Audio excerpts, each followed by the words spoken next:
Derivatives trading involves substantial risk of loss and is not suitable for all investors.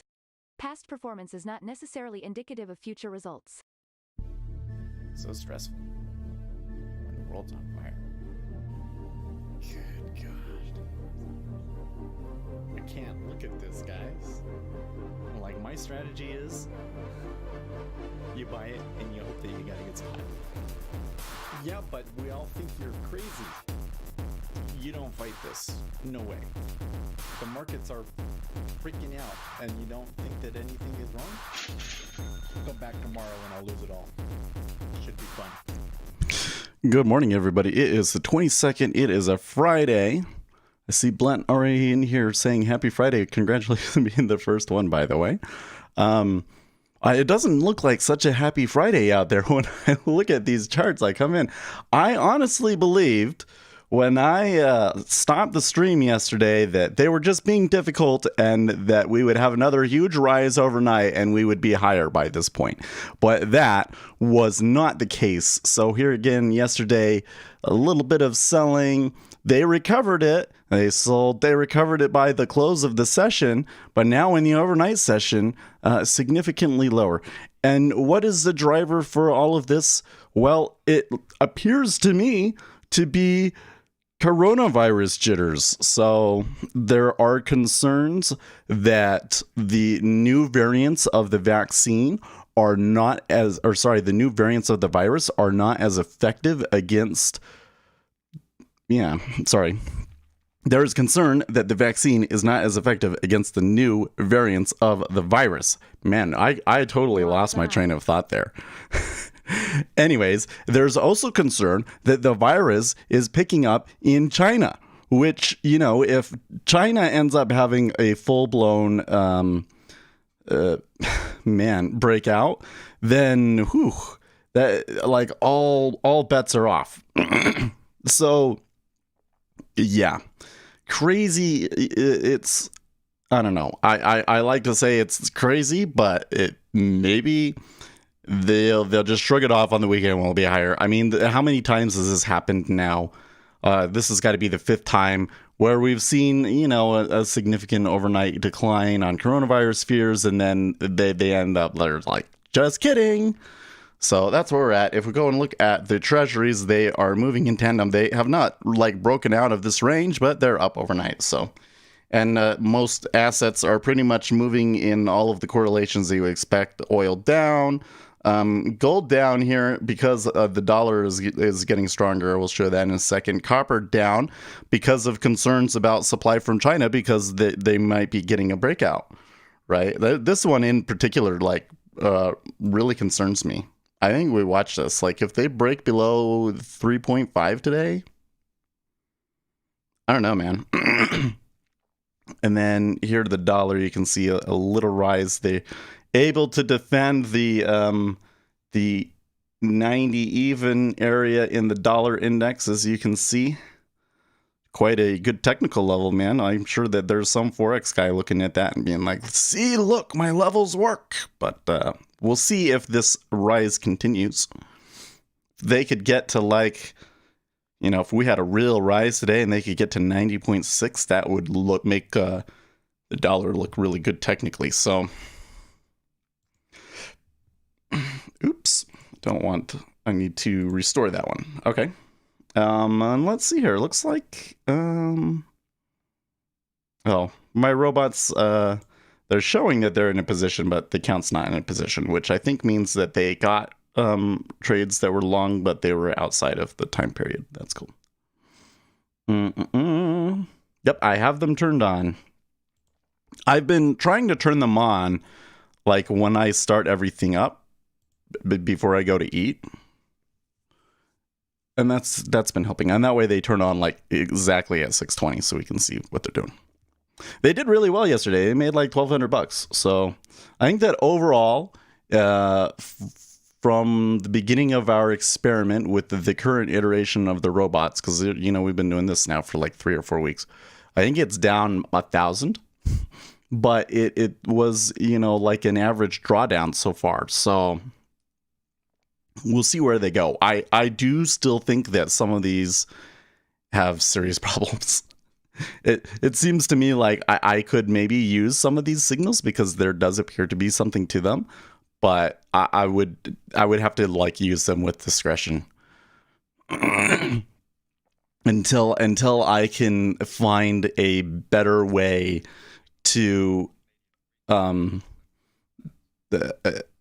a better way to determine informed trading. Essentially, I need like I know that there's like a volume probability of implied trading. Maybe that would work, but there's also like you can just look at the orders, right? But when I watch it, like I can tell, but I'm not quite sure how to express that mathematically. So there's kind of my conundrum at the moment. So it seems like the robots the one that reverses things in particular really needs to know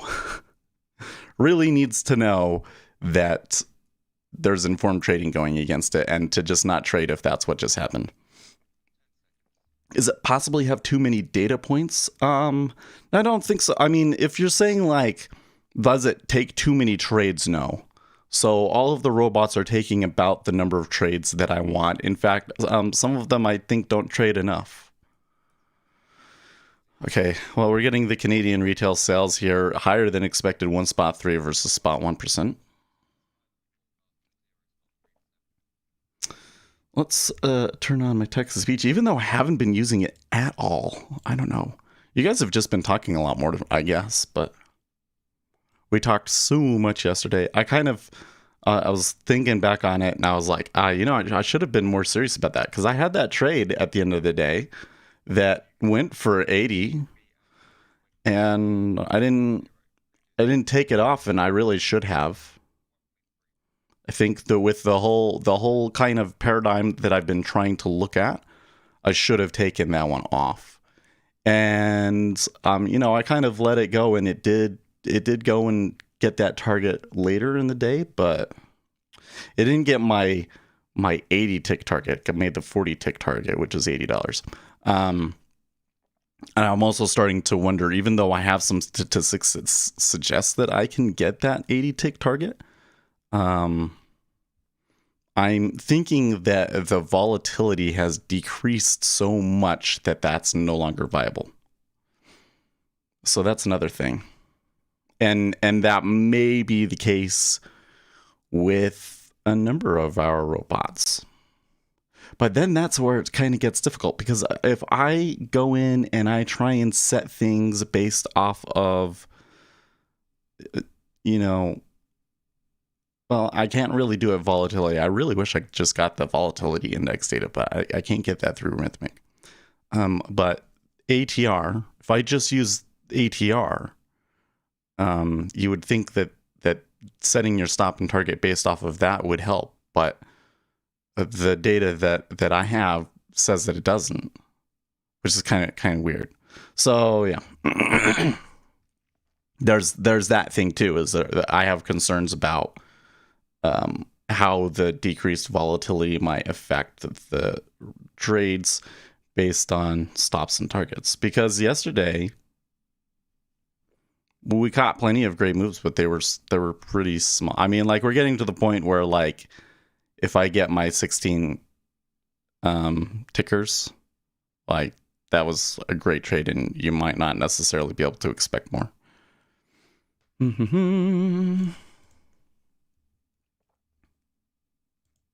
Anyways, so I was just thinking, Blunt, because I know you came in here from Gary, and I know that you're kind of here because you think that you can prove technical analysis stuff for me, but, like, I really would like to see stuff, like, and I know that you don't want to share. My recommendation to you people is that if you have a technical based or statistical based edge, that you don't share it with the world. Don't make it public. If you share me information on Discord, I always keep it private, and that's why part of why I've been moving over to these robots. Give them names so that you don't really have any idea what they're doing. But yeah, I just we could program some stuff today, I suppose, because here's the thing, like I didn't do so well yesterday. It's a Friday. Even though we're down, it seems to me that volatility is still pretty constrained. I mean, even if we had a huge shoot up in volatility today, I think that it's still going to be kind of constrained. And well, we got like the market numbers, but that's like and existing home sales. I don't know, but both of those are like, you know, bronze level data points, right? So that's why I'm kind of feeling like maybe we shouldn't take any discretionary trades today, and we should just let the robots go, and maybe we could do some programming. But the only thing I can think of on the programming side that we can do is that super trend. Well, let's just do that while we've got it. Like that should only take like a minute. We can do the super trend. So I want to do, I'm going to open up two of them because sometimes I like to look through my other indicators and I don't necessarily want you guys to see this, but I want to copy and paste stuff from them. So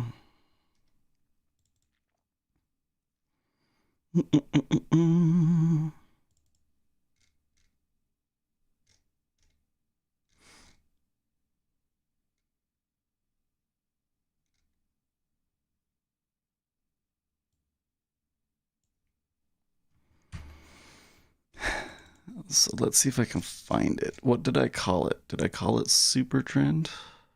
There it is.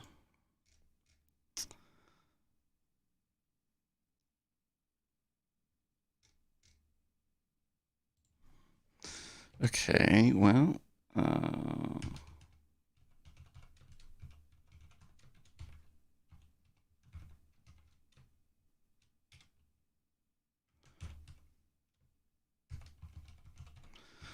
I'll add a Fourier series on here.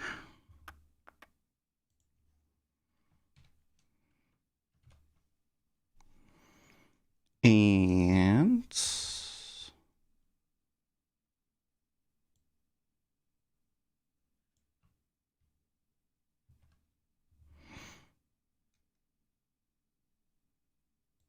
let's set this up so that we can make things look really clean.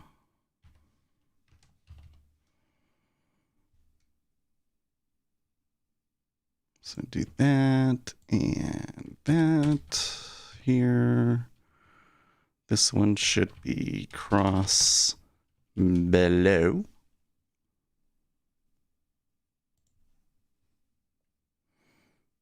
Big Toasty says go short or ding dong. I'm like, I honestly, this market has me kind of a little, I feel like I'm not 100% in line with it and that I should kind of sit on the sidelines until I am. I mean, I don't think that I'm really in line with this market yet for me to really be actively live trading it. But yesterday in particular, I'm kind of like, I should probably be doing more watching. Maybe I'm not in line because I've been yapping too much. I don't know. Okay. So cross below. Oh, I guess I don't really have one for cross below, but that's fine. I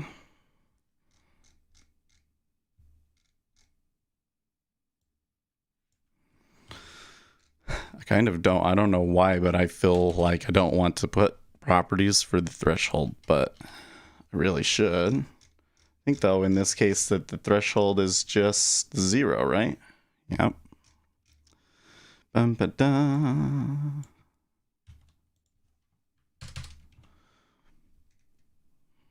Okay. And then here, I think that we could try, well, yeah, I think that we could try optimizing this, but the other one was 10, so I'm just going to try 10. Sure, we'll allow the debugging to be on. Strategy analyzer. Oh, that's right.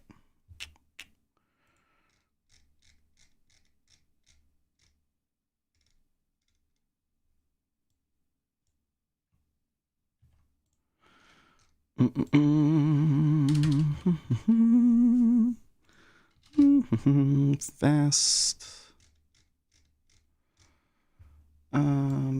And fast is 5, eh? Okay.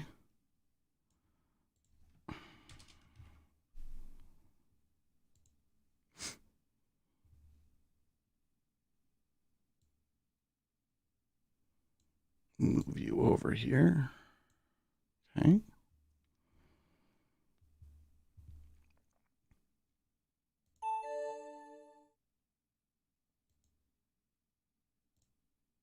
Oops.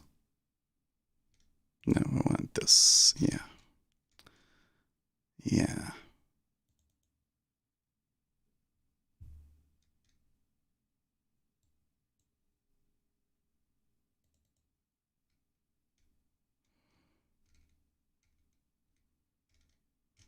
Oh, that sucks. So I think it's basically telling me that I can't run it again because those settings don't exist anymore.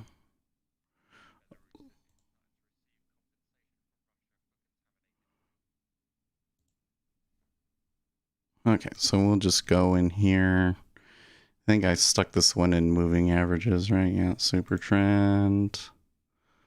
FT threshold 0, 5, 16, 1. ES. 1 minute. Don't need tick replay. Go back to 2020.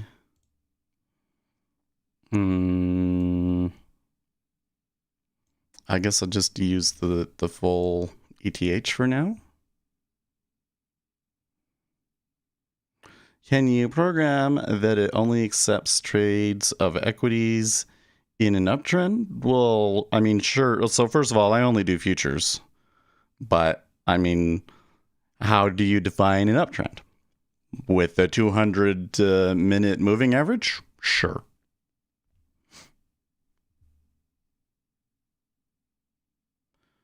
Okay, yeah, run. I mean, this one is using super trend to determine trends, so. Ouch. Oh, actually, it's not bad.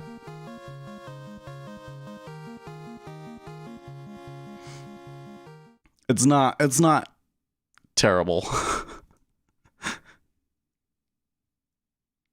It's actually, with 1-to-1 risk reward, it is getting 50% on the long side. You know what? Well, so first of all, I want to turn off the sound because I know, but when I'm on stream, for some reason when I hear it, it bothers me. I like it when I'm like alone, but okay. We could let's just do some optimization here. We'll do from 8 to 32. Steps of 4. 0.5 to 10, incrementing by 0.5. Should give us a decent number of iterations, and we can see if we get something out of it. E-mini turning up, by the way, and kind of coming. They're right on the edge of that profile. I think, though, well, let's see. We'll see how they trade right in here, because it may be. I don't know why does it do that. Why does it do that? This latest version of my pen doesn't work very well. Might be this. So I want to see how they trade in here.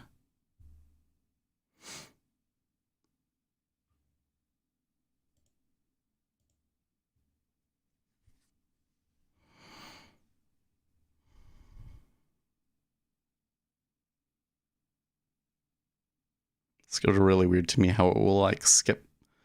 Be like, it'll be really slow and then all of a sudden it'll do like 10 at a time.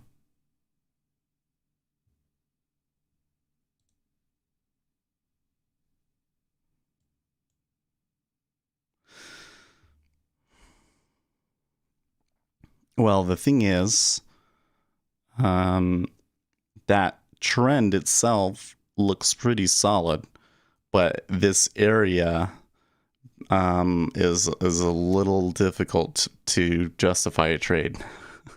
It's kind of a dangerous area to place a trade, I think.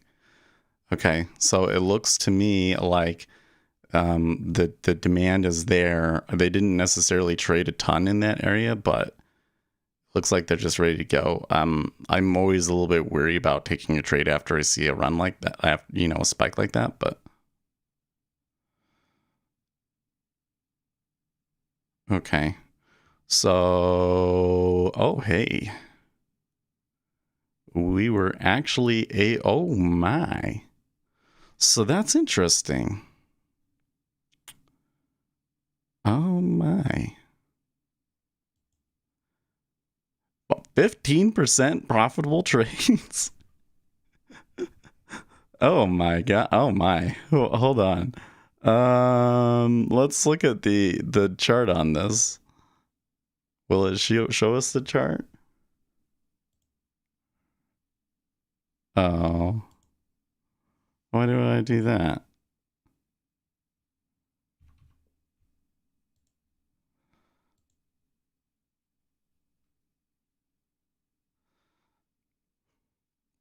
What's this one? Target 9? Nah. Oh man. Target 8.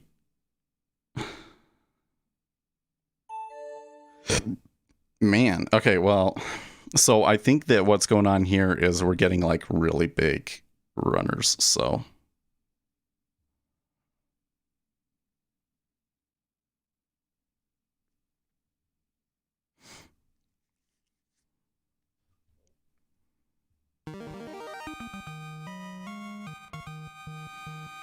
So I made a new tab, it came back.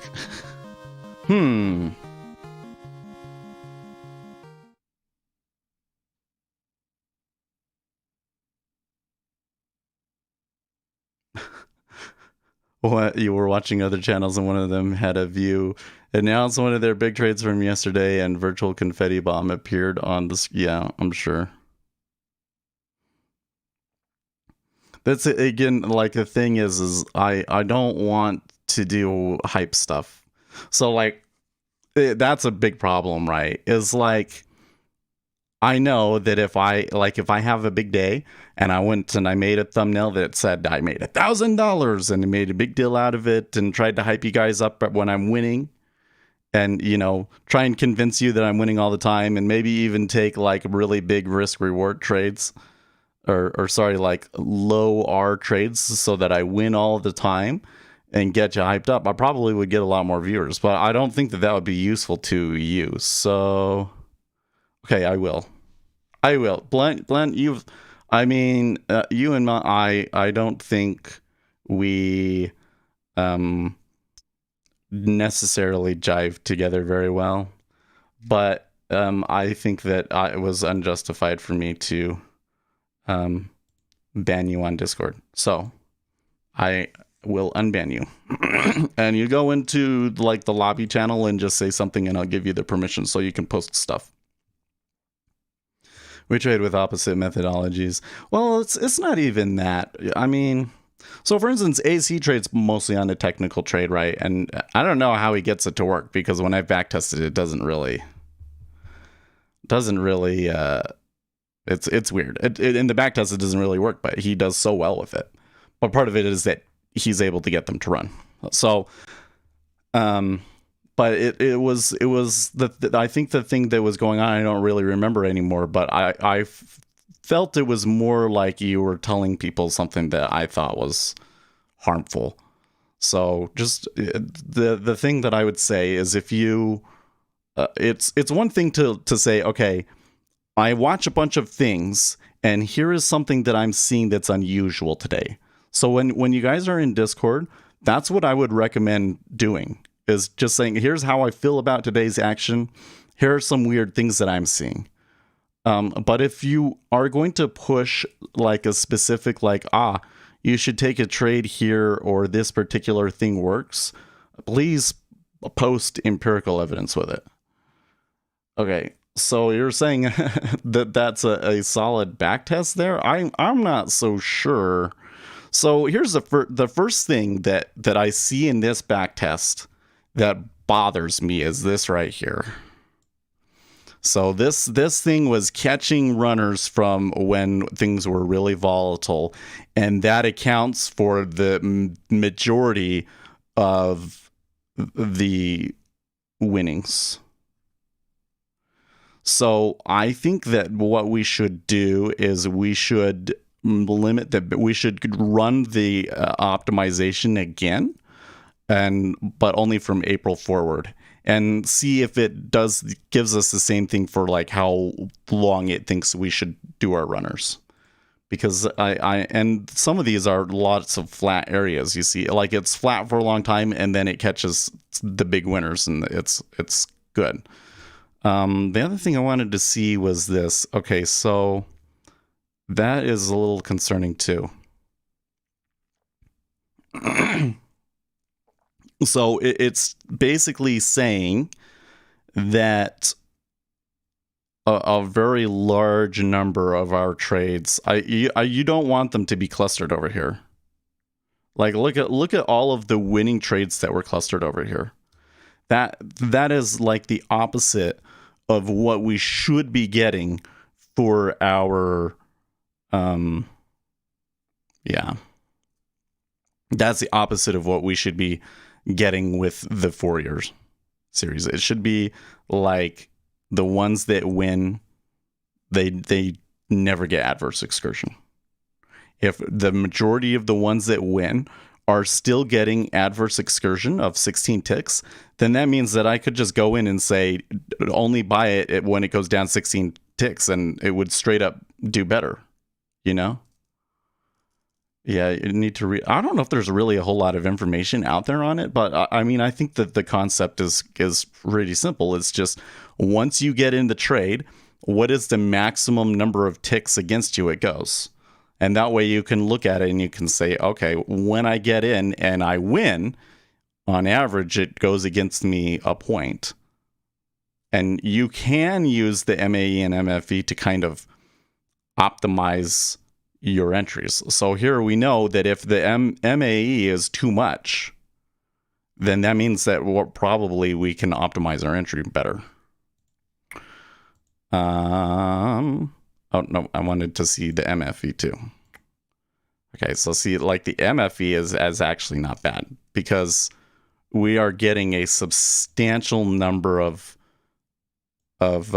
losers that did go there. And that's kind of where I'm kind of wondering, like, why is it like... so let's go back and let's rerun. Let's rerun this, but let's change the data set to be from April so that we basically miss the pandemic. And we'll see what it does here.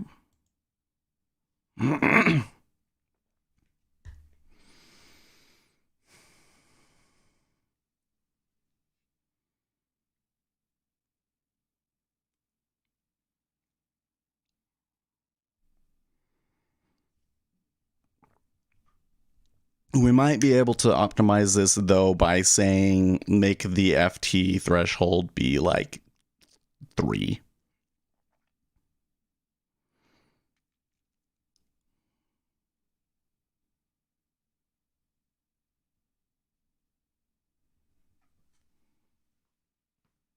Might need to change the code a little bit here, actually. Let's see here.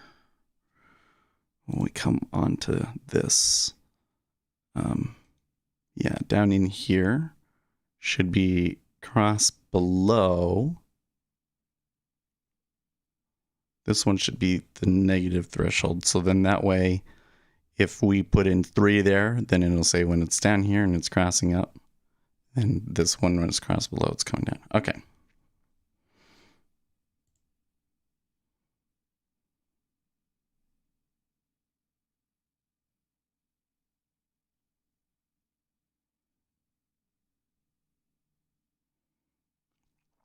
And I'm glad that I didn't mess with it when it got up there. I was correct that there was some issues with that. Okay. Let's compile that. Okay, so here, well, it still thinks that the best one is 8.5. So that's interesting. And that is the highest Sharpe ratio of the ones that survived.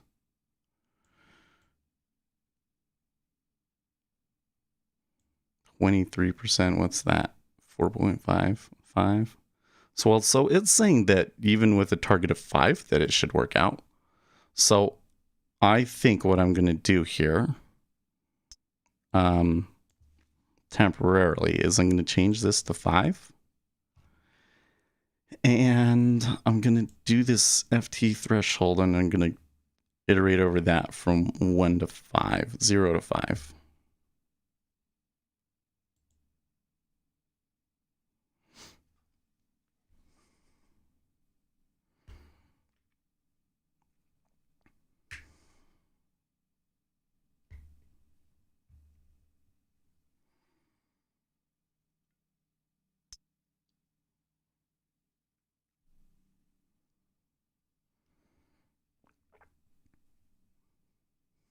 Oh, you got some in Discord? Let's look at Steve's. Yeah.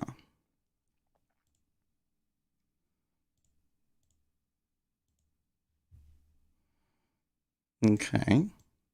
So here's your MAE.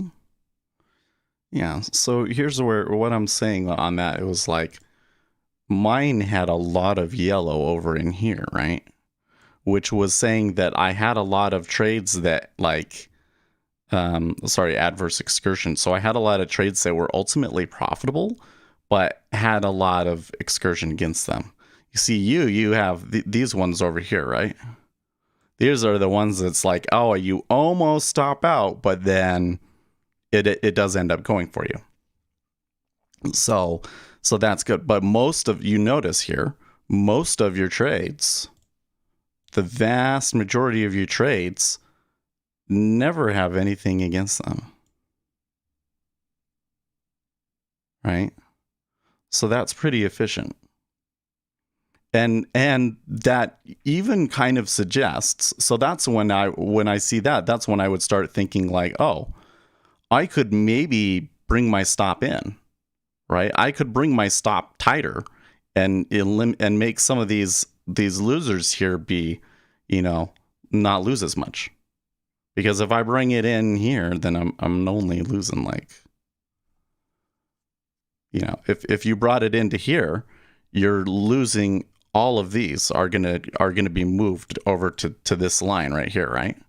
So what, you only eliminate 1, 2, 3, 4, 5, 6, 7, 8, 9 winners, but like twice as many losers, right? So probably it will make the strategy more efficient, right?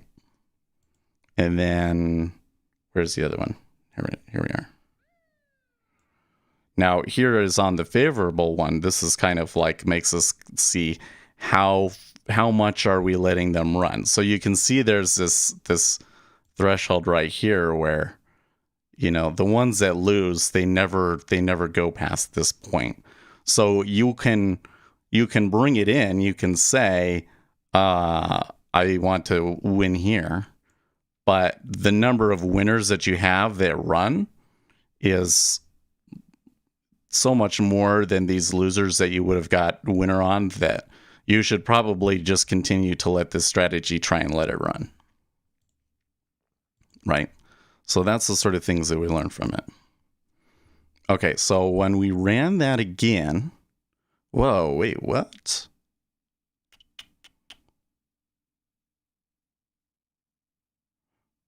Oh, that is very, very interesting. Now, whoa, wait, what?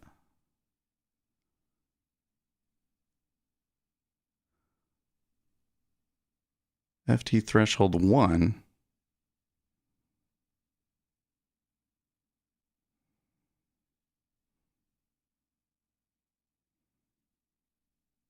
I'm a little confused why. Oh, I guess it will select different trades. Oh, and the difference is that this one just takes so many more trades. I see. Because 1, that makes sense. I mean, that makes sense.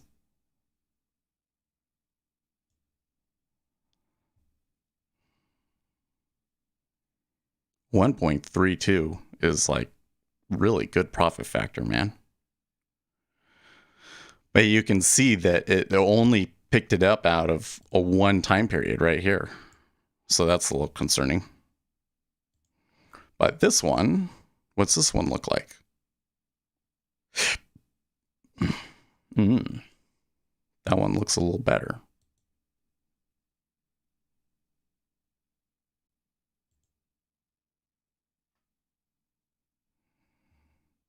Actually, no, let's not do that. Let's come back here. So this one was with it at 1, and this one was with it at 5. Oh, that was a larger stop. That's part of why that one.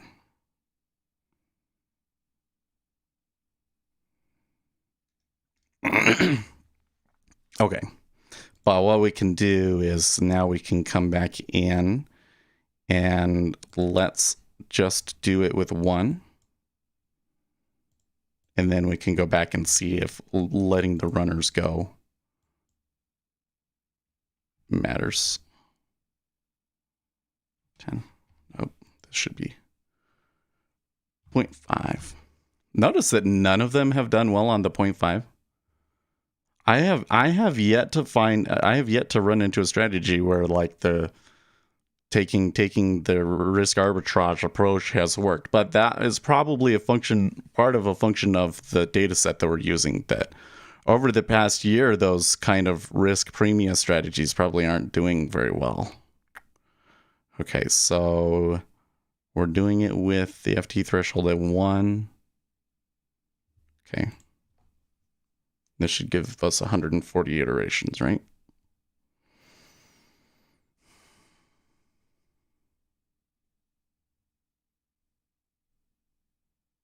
Good morning, Ace. Good morning, John.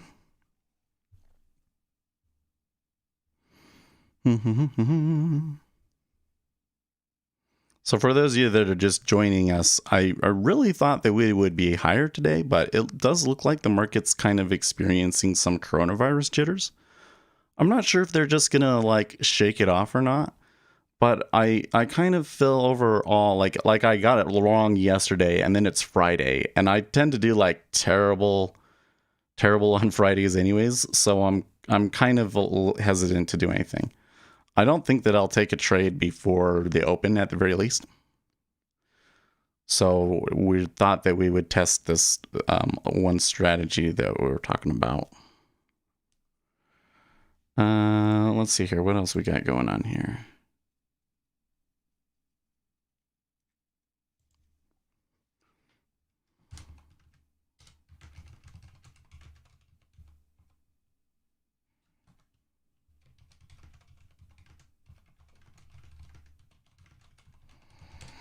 Somebody was asking about on this one if you change the bar type. But the problem with that is that there's like, if you change them to Renko bars will change the value of previous bars, and that makes back tests incorrect. So okay, so this one is saying let them run all the way. Now, it's still picking up most of it in here, right?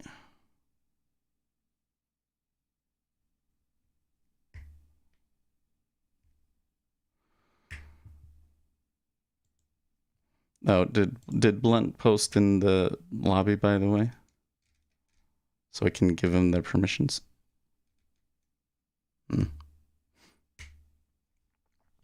Anyways.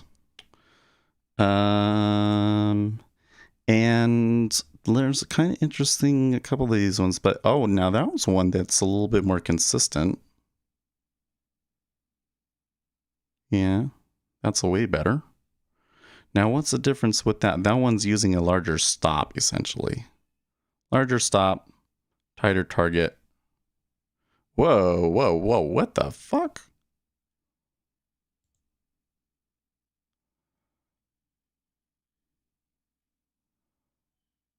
Oh, and that one's got a sharp ratio of 78.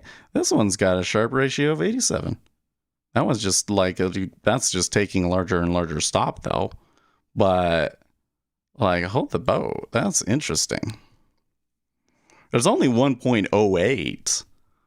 What's the probability? Actually is giving me okay probabilities too. That's interesting. What is R squared? R squared says it's 0.92. Oh, that could be worthy.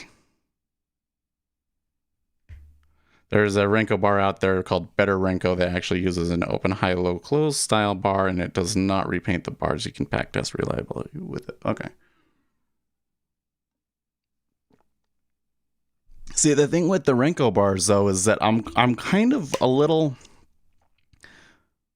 Okay, so you can go and you can make a Renko bar that back tests, but then do you get any advantage from doing that? You know what I mean? Okay, well this test has some good stuff in it, I think. I think we could decrease the drawdown on these. Some of these the sharp ratios are really good. Especially this one right here. So it's ranking them by profit factor. But look, this one actually makes more. It has a better sharp ratio. We should go back and rerun it.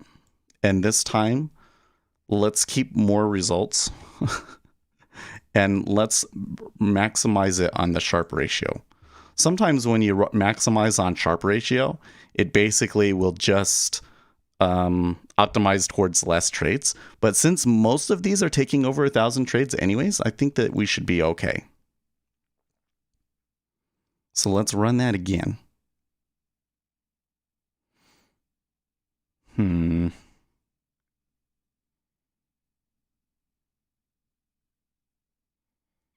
see the long. I just don't like taking, I just don't like taking it right here on the site, especially since like there was a stop run and then since then it's kind of been lackadaisical here. That's so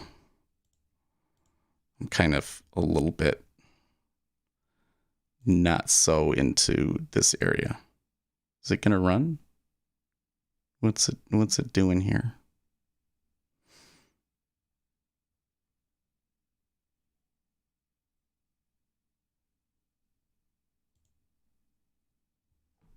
Winston's mom says at the risk of the Billy Goat's gruff trolling me, did you see the lovely young woman poet at the inauguration? I think even Carl Frost would smile on her. I did not watch the inauguration. I read stuff about it, but I was saying I don't think I told you guys this, but I remember watching Trump's inauguration because I was genuinely curious about what he was going to say, and I was surprised at how much of a unity reconciliation sort of a thing he actually was. I thought that he did a really good job of giving people an idea of, what is his presidency going to be like. But ultimately, I watched it and it was like, well, that's what I should have expected, and it wasn't that interesting. So this time around with Joe Biden, it was like, yeah, I don't really care. I don't think that watching it does anything for me. And I think that was correct because it was pretty uneventful. Bush said that's some strange stuff after Trump's inaugural speech. Well, there was some things in there that were strange, yeah. Okay, so we got this one. So I just want to note that 52% profitable number to me is really fucking good. In a sharp ratio of 0.87, I really like that. I really like that. But now I'm going to go back and I'm going to try the 5. It was 5 that actually made more money. So we'll see, we do 5 and we run the iterations on that, how that one comes out. Will we get one with a better sharp ratio? Well, I don't think we will, but let's see.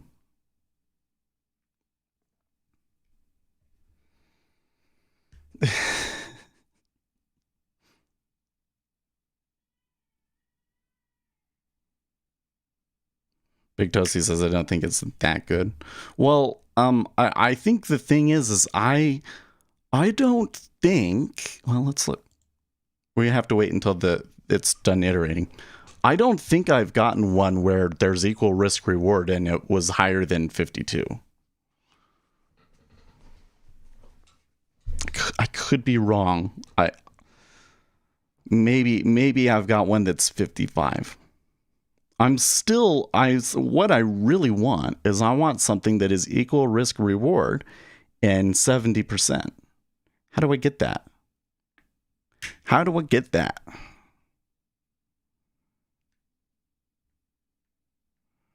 I don't think that was the...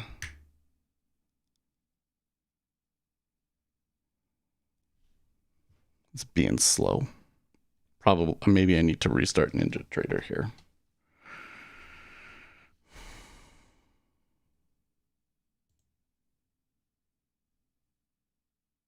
It's not terrible. It is getting a little bloated though.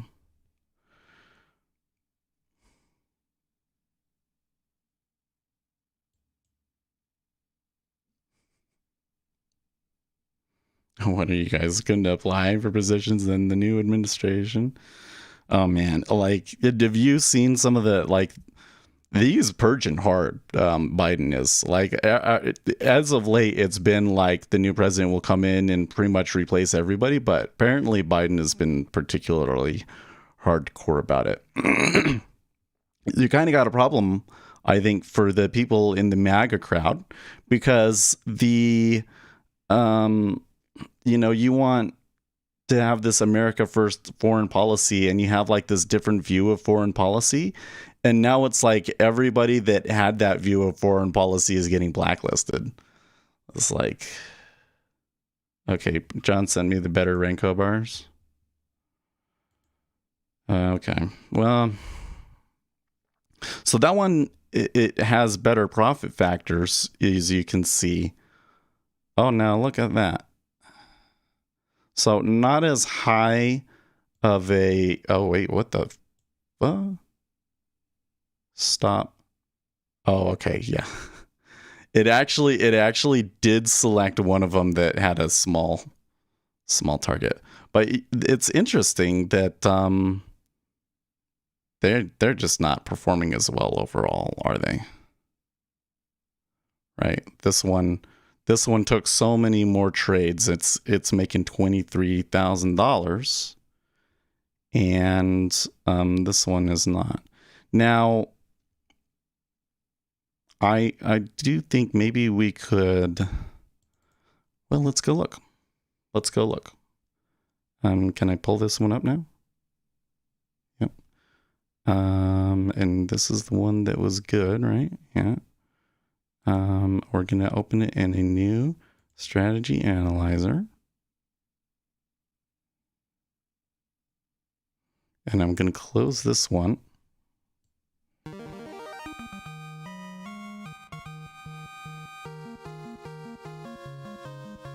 It's clearly better on the long trades, but let's look at the chart. Oh, why did it do that? Okay. So here is a case where it was wrong. Here it was just straight up, it just did straight up the wrong thing. Okay, here's the one it sold short, but then it had a pretty ugly excursion against it. Oh, now that's interesting. So part of why it is performing the way that it is because it just lets them, it could be in the trade for a really long time. So the amount of risk that we're taking on with this is actually higher than it seems.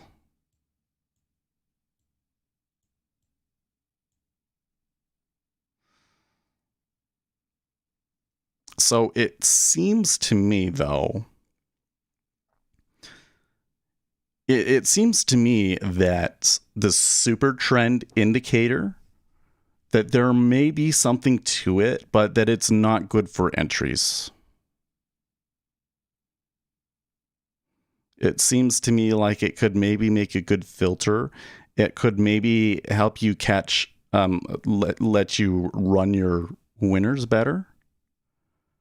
But it doesn't, the signals that it's actually getting, and when I'm sure that if we come back over into, okay, well, that's not bad. But when we get into like the adverse excursion, yeah, see, look at this. Like, I mean, I usually trade with a 16 tick stop. Look at how many of these winners had 16 ticks of adverse excursion. The majority of them. So what does that tell you? It tells you that it's making money because of its ability to let things run, and not because the entry signal is good. Even with adding the Fourier on it. But that's the other thing, is that the Fourier series, like, it straight up helps everything. It seems to me like it straight up helps everything.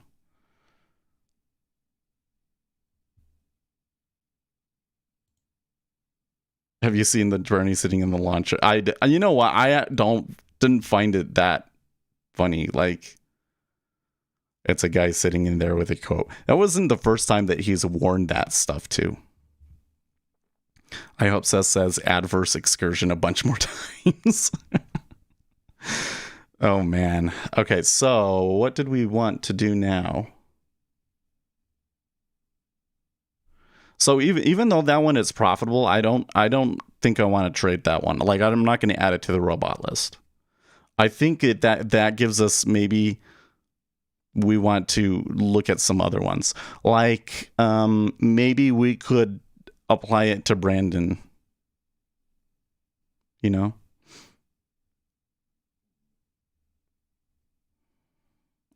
John sent me the better Renko bars, I guess.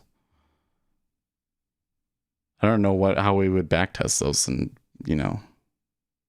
wait, I felt like there was something else that we were looking at here. What was? I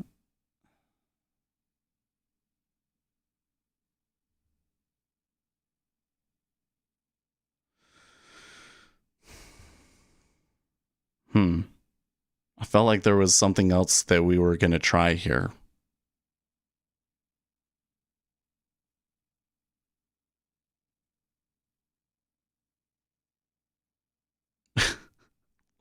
I don't get the link. I don't see the link.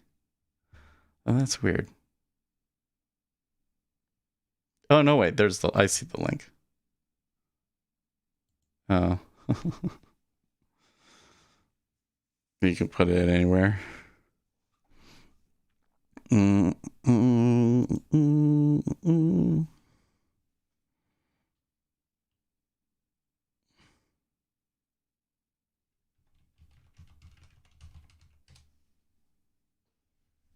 There you go. There's Bernie sitting in front of the Salt Lake Temple. That works pretty dang good. It positioned that in a good spot.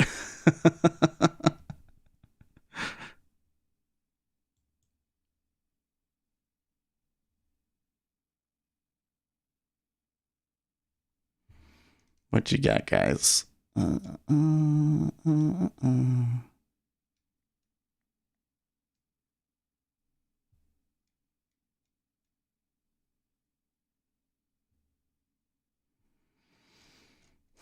On Supertrend, can we try to buy/short pullbacks to the line using Renko? Okay, so you're saying, I'm going to close this for now. You're saying we got, okay, so we got a downtrend, and then it's going to go doot, and then it's going to be going up like this. And you're saying the trend is coming down and it's going to come like that. And what, you want to buy this, or is it that you want to sell this? Which one are you taking? Are you taking the line holding, or are you taking it that it's going to mean revert to the line?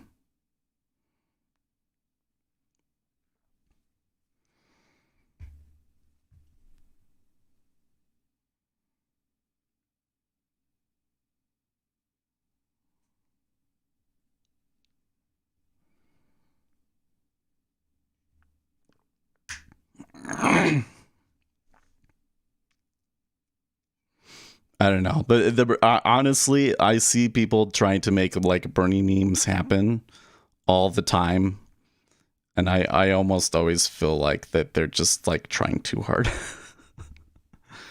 at SMA as the pullback entry. Oh, now you're really confusing me, Greg.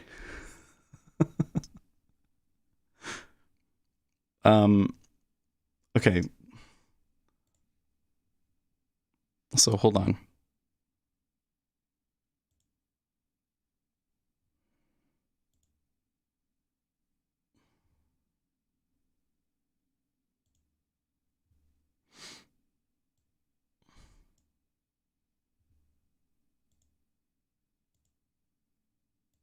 Okay, that was a good up move there.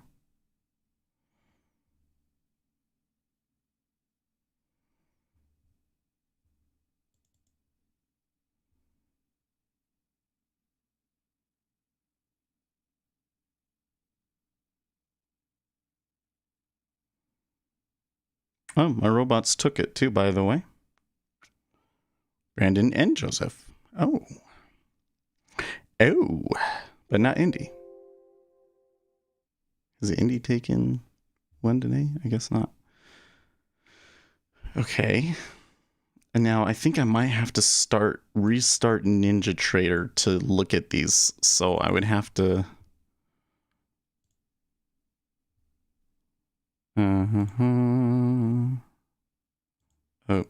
Oh, not minute. Oh, it's already there. Never mind. You're right. It is getting too close to the open.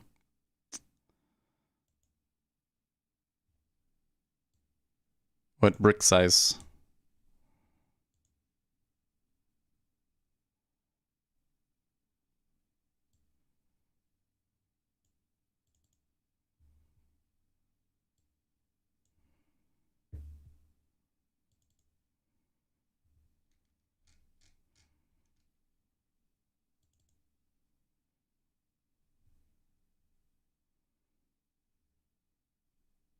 Make a video.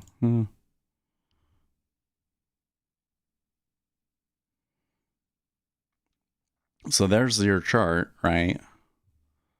So I'm just asking when you said is the pullback entry.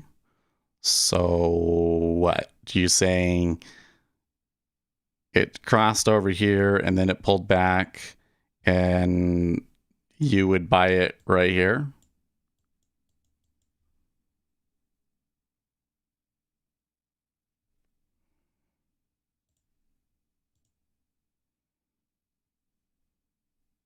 Yes, try to buy the SMA. So you're using the super smoother as a filter, right? You're saying I have to be above the super smoother and then I wait for the pullback to the SMA and then I try and hold it until I get across the super smoother, right? And this would be the exit right here. Let me draw it in red. This here you would exit.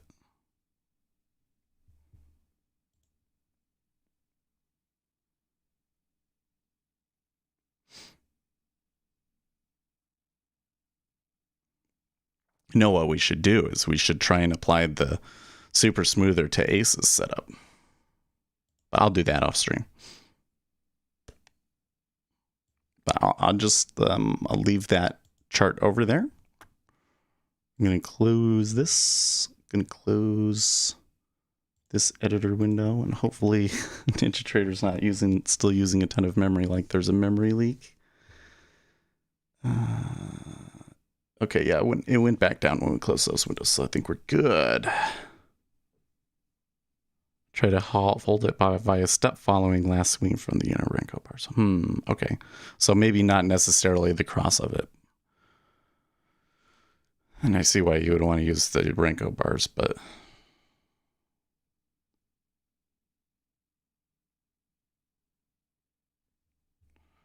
Okay, and let's see here. I still didn't see Blunt post anything. So I can give him permissions. I guess that's okay. All right. And then let's take a look at the treasuries too. The treasuries are coming down.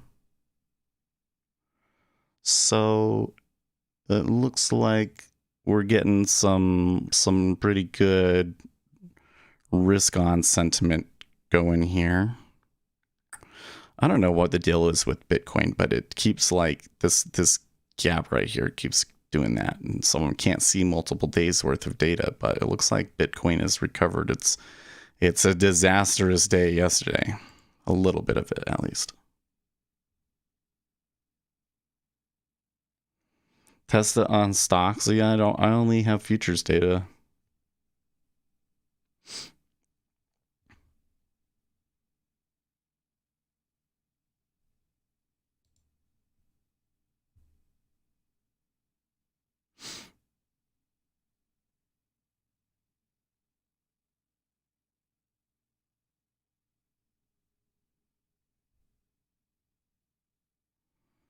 No, we've had a pretty decent trend. It's still pretty choppy.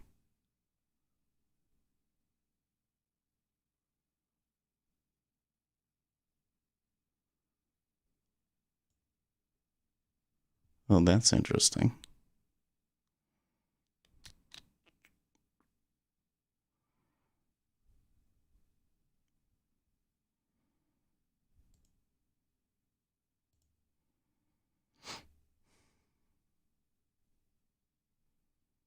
There's a chart style for better Renko bars called Better Brick that gives you a clear visual. So if you want to send a donation, you don't have to do that. But if you're here on YouTube and you go to the chat window, you see a little dollar sign underneath of it, and you can send donations through chat. But you don't have to do that. I didn't finish the job.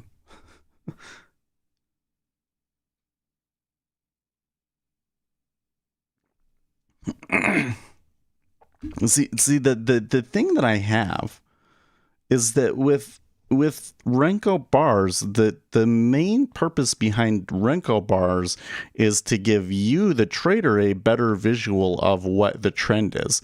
You can get a pretty similar trend thing from, certain indicators. So I'm kind of a little bit skeptical that the Renkos themselves will actually, make your back test better. You know what I mean?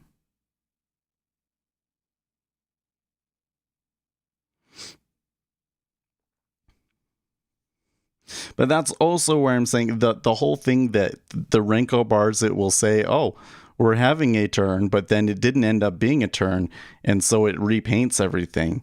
It kind of fools you. It's lying to you about how, the chart is based. You're looking back at a chart and saying, oh yeah, it looks like this works really, really well, but in reality it's lying to you, because there's all of these points along the way that you would have gotten shaken out that you don't see. But then we need to add order flow. Yeah, well, adding order flow into stuff definitely seems to help.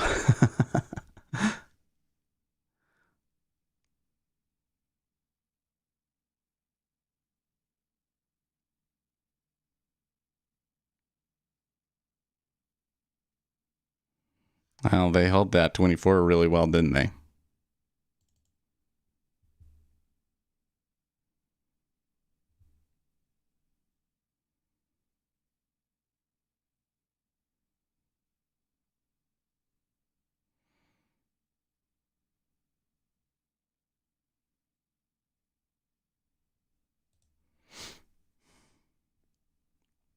Yeah, 1 in 90 seconds. Oh, we're so exciting. I mean, I don't know if today is really going to be all that big of a day. Well, we do get market services, so we should keep that in mind. Also add linear regression 100 period. Whoa. Okay.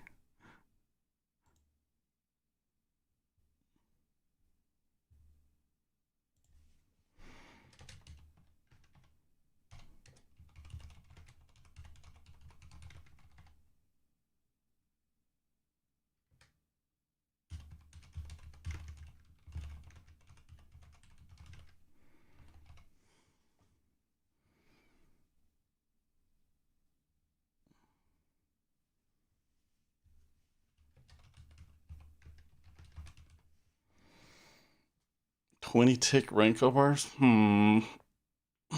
So the other issue we get there is that if we're doing it on the bar close, it's really interesting. Now that could be a thing. It could be that the Renko bars limit, the way that it limits your number of trades might do so in an interesting manner. I'm sorry for Capstan getting old. It's also, you're going to run the all of the indicators on that 20 tick bars, and that might make things a higher time frame than it would be if you were doing it on a 1 minute chart, right?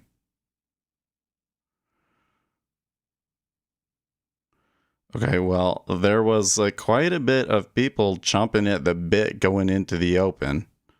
So far, we're below the open, but the cumulative delta looks really solid.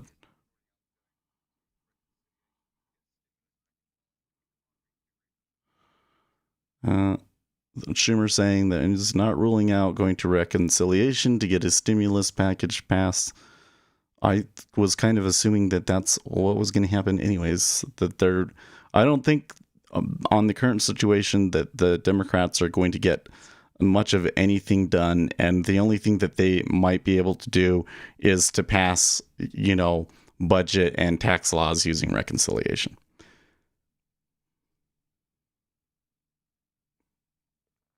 Okay, he says let's trade and I'll make a video when I think. Okay. Well, I wrote down the indicators that she gave me. I can try and take a look and figure it out.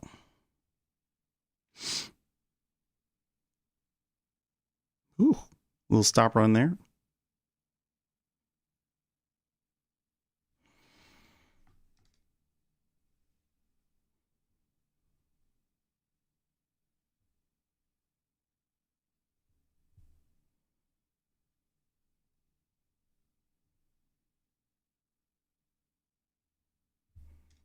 What was it? One? No, that's not. We'll see when we get this filled. Surprised that it didn't fill me there. That's really bad luck.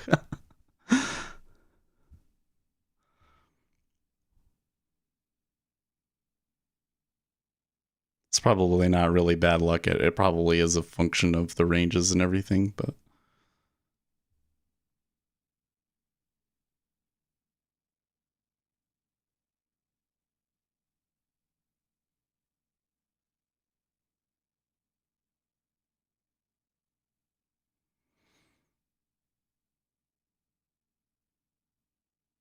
Like, that happens to me enough times that I'm actually wondering if I set my target to be 15 instead of 16, what difference does it make?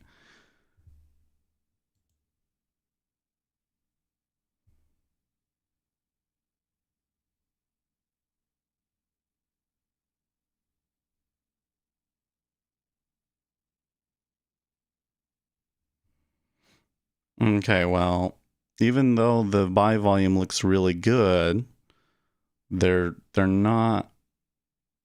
I don't know. Well, that looks okay, but just they've come below that open many times. That's all.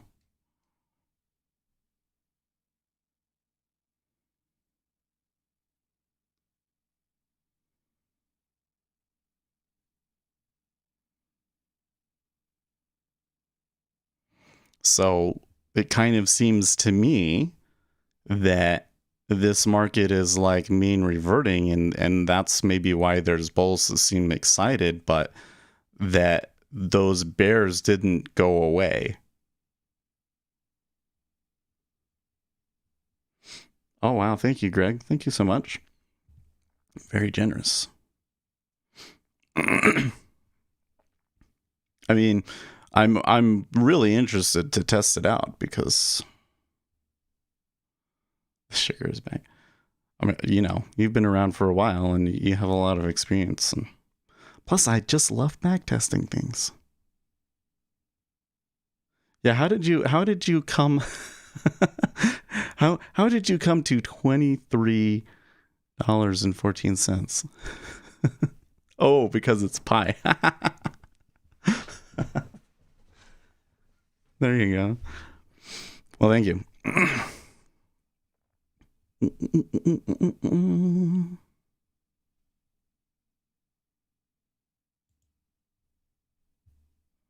We'll definitely put that to good use.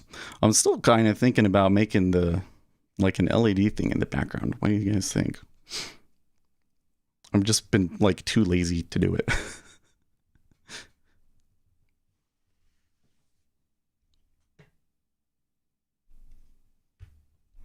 Man, I mean, like they're pushing. Look, they've touched that price twice now.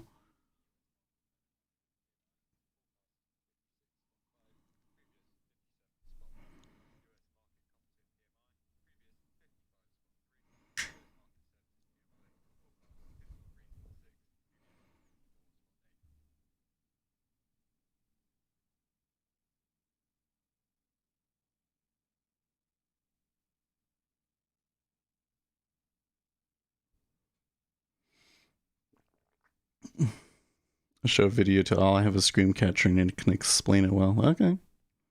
Well, but that was where it was saying that it was like, I think that you don't want your edges necessarily to be public. I don't think that if you talk about it here on the stream that necessarily means that everybody's going to do it, but like, I wouldn't necessarily make a YouTube video and be like, here it is, everybody use it. Because there's execution costs and they'll arbitrage away the edge eventually. Like, it might still work, but it'll like be too fast for you. And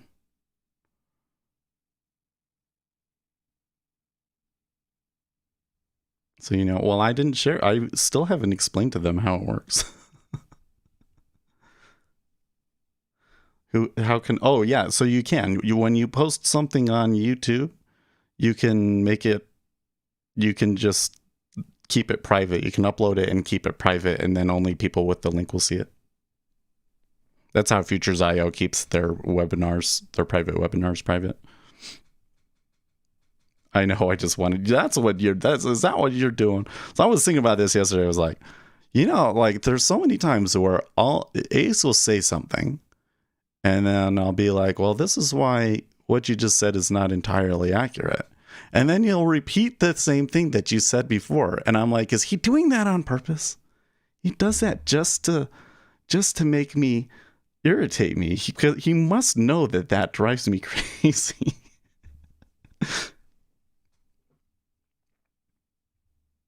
That isn't true. See what I did there? Okay, so if the long term one is 38.45. Let's come to Trading View here really quick and check the chart.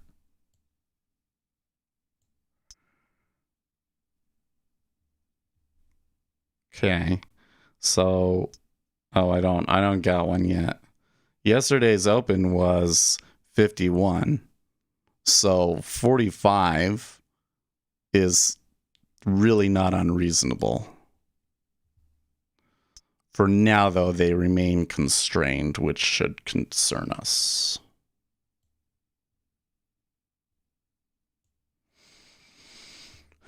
What's the VIX like?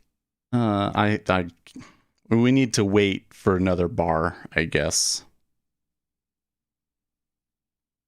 We have to wait until like the top of the hour to get a bar so that we can actually see.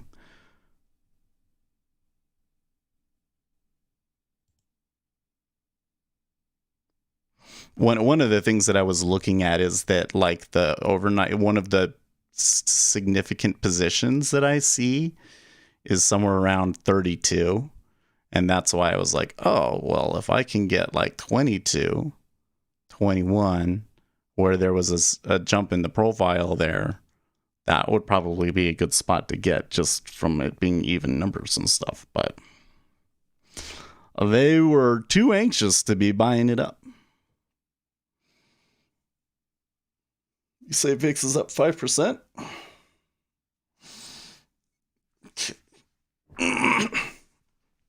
Well, Well, we'll see if they take off here, if that VIX comes back down, or it maybe I just want to know.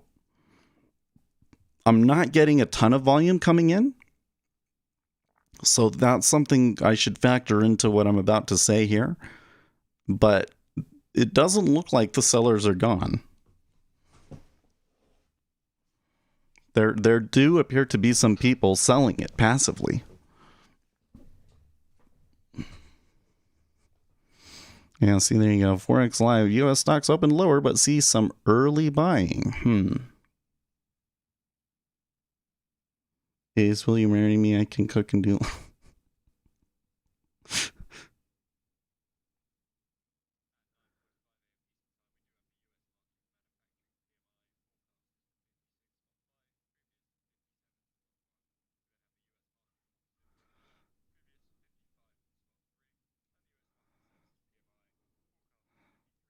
Okay.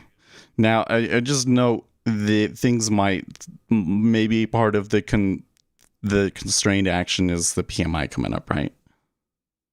Not that PMIs tend to be like a huge number, but it is there. Like this might be that thing where they kind of dawdle around and don't do anything, even though like the action is bullish, but they're just not able to break up. And then after the numbers come out, then they go and they buy it up because, they're just waiting for the numbers, and they basically ignore what the numbers even said. Okay, so there was a little bit of adverse ticks with a little bit of volume behind it. I don't think that was necessarily informed trading. I'm not hearing any news, and that wasn't strong enough that it has to have been informed trading or anything. It was a pretty significant turn in terms of trend, though, I think.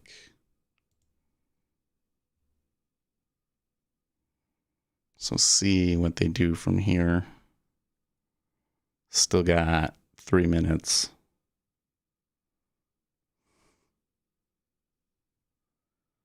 He'll get 3 meals and laundry loads free because he'll want proof you can actually do it. That's funny.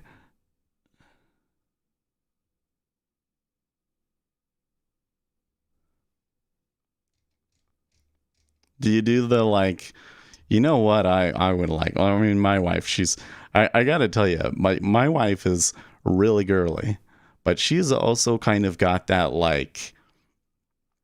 I don't care kind of attitude a lot. I think part of it might be that she just doesn't necessarily have a ton of energy because of her thyroid and stuff.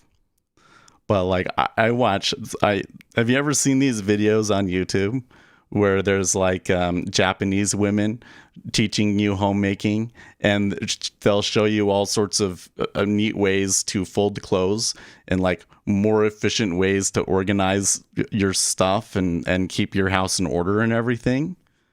There's no way that she would ever care about something like that much. It's she's just like me in that respect. It's okay, the clothes are folded and in the drawer. That's good enough. I'm not going to go the extra mile. I have empirical proof I'm better, and I've backtested the results of my performance. Oh, there you go. Well, or you've looked at your past performance, but past performance is not indicative of future results. Not necessarily indicative of future results. Which means it can be, but it's not necessarily. There you go. Marie Kondo. That's exactly who it was. Yeah. Oh man. I showed her that one time and she was like, eh. I was doesn't that look cool? But then she was like, yeah, but that's a lot of work for nothing.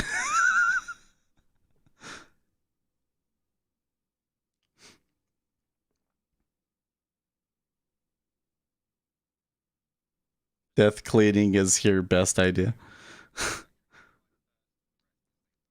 Now here's the other thing that's interesting about my wife is that she is hyper. I don't know if she doesn't like vacuuming or what, but she is just really into having a robot vacuum cleaner. So we got one robot vacuum cleaner, and I think that she largely got it because it was on a deal. And it didn't work very well because it was like it just vacuums randomly and it didn't get everything. And then like it stopped working. So she went and she bought a Shark. And that seems to work really well. That seems to work really well, except for that to use it, I mean, you still have to clean everything up off of the floor. So it's like you still don't use it all the time. But it's kind of like, and it takes a long time for it to do it. Okay, here's the numbers come. Wow. Okay, 59.1 is what I'm getting. So the PMI flash is 57.5. The composite PMI is 58, and the manufacturing is 59.1. That's a 59.1 versus an estimated 56.5. So there was definitely I think there was definitely some people trying to front run that because the action going into it they really looked like they were chomping at the bit before the market opened. You definitely got a good jump in delta there. Let's see if they continue on. We do have the existing home sales at the top of the hour.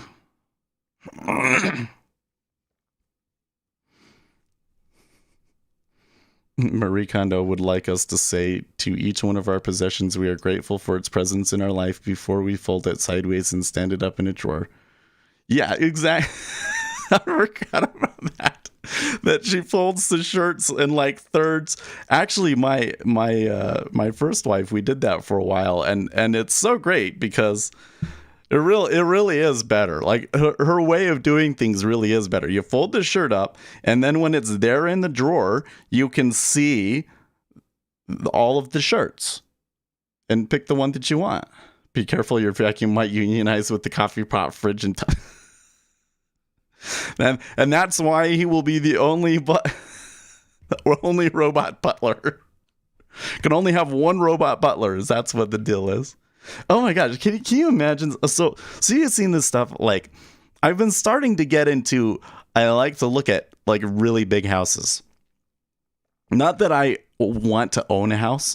I don't think, listen, if I ever became like a billionaire, the only reason I would buy a big house is because I had the need for it. Like I was regularly entertaining guests and having people stay over. Then maybe I would buy a big house. But I would, if I was rich, I would like a cook or like a secretary or a maid or something like that. I want somebody whose job is just to be there to help me do my thing. If I could afford it, I would pay somebody to sit here and read your messages to me and tell me I'm being stupid when I'm breaking my risk parameters. A risk manager. I won't want them to sit next to me. I guess it would, maybe if somebody wanted to do it over Discord, maybe we could try that too. But I really wish I had somebody that sit next to me, But most of all, I want somebody to make me breakfast in the morning because making breakfast takes time, So these houses, these big houses, there's like different parts to the house. There's three main parts to the house. There's the public areas of the house, and those are the largest and most grand looking areas of the house. And then there's the private area of the house, which is where your bedroom is. Okay. And I think that a lot of people's houses have that kind of a thing where all of the areas that you would normally go public are over here, and all of the places that you don't want people to go are down the hall or something like that, right? That's totally okay. But if you have a rich person's house, there's another part, and that is there is a part of the house for the servants. So there's got to be like, there's like their quarters, and then there's all of the areas for them to do their stuff, like change and get dressed and stuff, and or no, have their tools and stuff back there. And then there has to be hallways for them to get to the other parts of the house. So it's like if you have a grand ballroom and another grand ballroom, you don't want the servants to have to walk through a grand ballroom A to get to grand ballroom B. So you have to have these hallways so that they can get to grand ballroom B without anybody seeing them. And that's the way that they design houses, especially like around the Gilded Age. But I have a robot vacuum cleaner that vacuum, I mean, I would say that technology is to the point that if you clean up the floor, that robot will vacuum the floor for you, and it does an okay job at it. And I figure it's only a matter of time before I will get a robot butler that will make food. And I assume that it's only a matter of time before you get a robot bipedal that can pick clothes up off of the floor and keep the household clean and put things back where they're supposed to go. You know? So, let's just say, in 10 years, we live in a world with robot butlers. And not just that, like, there's robot butlers, but that, like, most middle-class people have one. Because I think that might be the case of what it turns into. And, like, rich people, they will have nicer robot butlers. But everybody will have some form of robot butler. Okay? Then, at that point, how will we design the houses to have to make things better for the robot butler? And will it get to the point where everybody kind of has those kinds of, like, there'll be an area, there will be a room in your house that's just for the robots to charge, and they will have little hallways so that they can get to where they need to go without bothering you? Like, this is the future I envision, guys.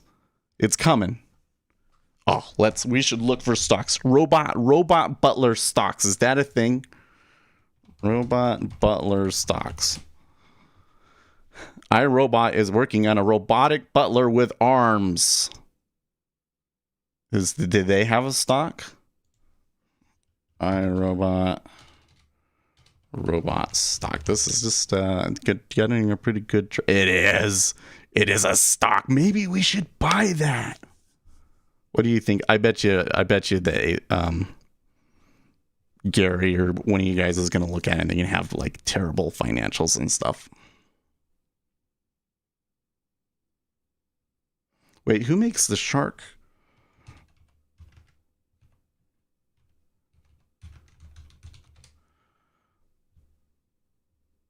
The Shark IQ.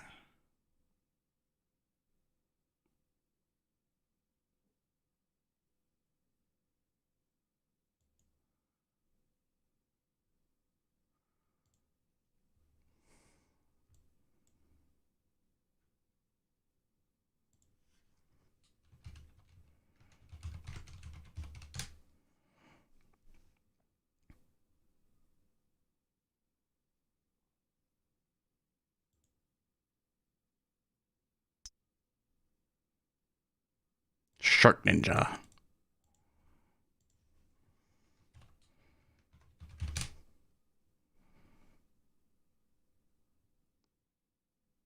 Oh, that is iRobot.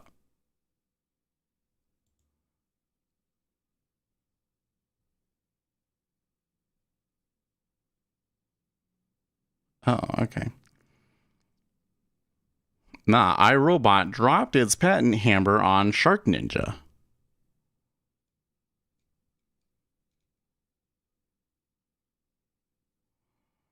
Uh-huh.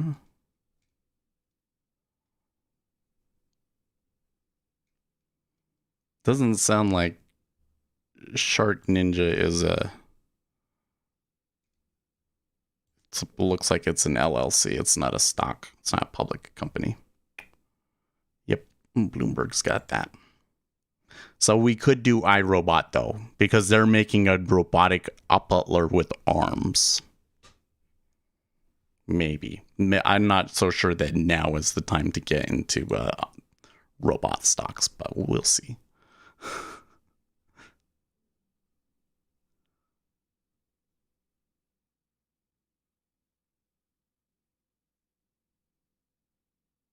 Yeah, the Jetsons. Do you think that will be a thing?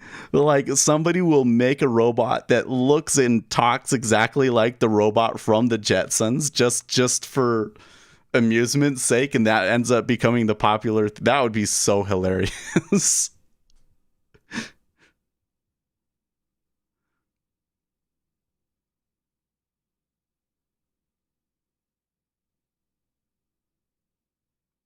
Keep them bored, keep them dumb, keep them in need. Sounds like a great way to cripple a society.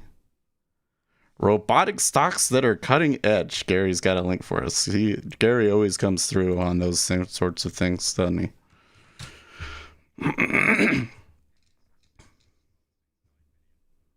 Oh, there are a lot of robot stocks. But iRobot is on there. Okay, we're getting a little bit of a pullback. Actually, that kind of turned back down kind of hard, didn't it?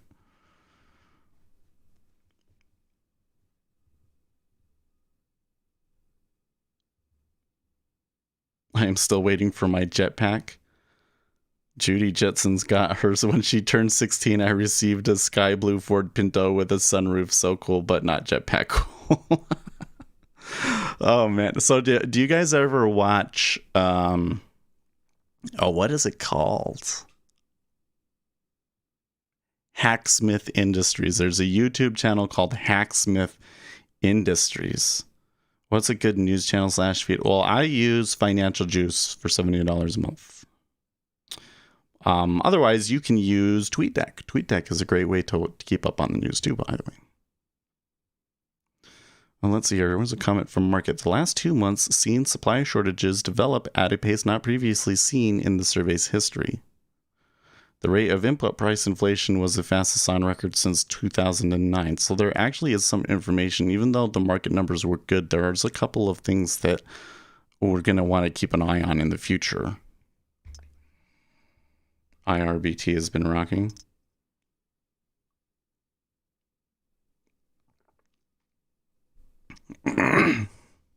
See, I'm concerned. So anytime I'm thinking stocks and it's has to do with technology, I'm immediately thinking, okay, so there might be some more value to come in that company, but I'm not necessarily getting the best price because everything that's technology has been bought up. The millennials just like technology stocks. Is really what it comes down to. And they go to those first. Millennials don't think, oh yeah, the price of materials is going to go up because of inflation, so I want to get in miners and these. That millennials don't think that stuff.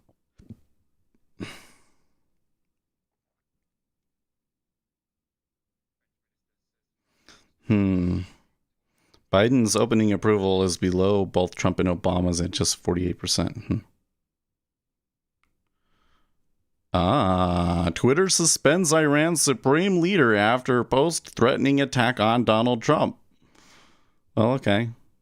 That eliminates that argument, that point in arguments. Yeah, so yeah, Hacksmith Industries Proto, that's exactly it, Winston. So they made the first thing is that they've been making, that's how they became popular, was they made a lightsaber. And that channel has made like millions of dollars, so they've now like got like a group of like 12 employees and they're building stuff and things like that. And they've built some like crazy stuff too. So one of the things that they built that like last week or the week before that was they built a hoverboard. And they made it look exactly like the hoverboard from Back to the Future and everything. Now, the problem with that hoverboard is that it has to be on metal. It has to be on metal. And what it does is it has some really powerful magnets that spin, and the magnets spinning provide the stability so that it can stay floating. But it worked. It did work. But But jetpacks are totally a thing. There are it's the jetpack thing is crazy to me because didn't you always think that jetpacks would be like the government would develop a jetpack for super soldiers and it would change warfare and this and that? No, it's like these guys that happen to know stuff about jet technology that are just like building them in their garages. And there's like more than one of these guys. and they have videos of them flying in jetpacks. Yeah. The hoverboard build, there's 2 parts to it. Apparently it was really difficult for them to do because electronics and power and stuff. Anyways. Okay, here we come on the home sales number coming. We're expecting month-over-month estimated negative 2%. Okay, it's higher than a forecast. The reading is a positive 0.7. Existing home sales 6.76 million versus an estimated 6.55 million. So that's good. Market reacting to the release of that a little bit, kind of some flow both ways. We'll see if now that they do this thing where it's like, okay, now we're just going to move where we wanted to go anyways, which is probably up.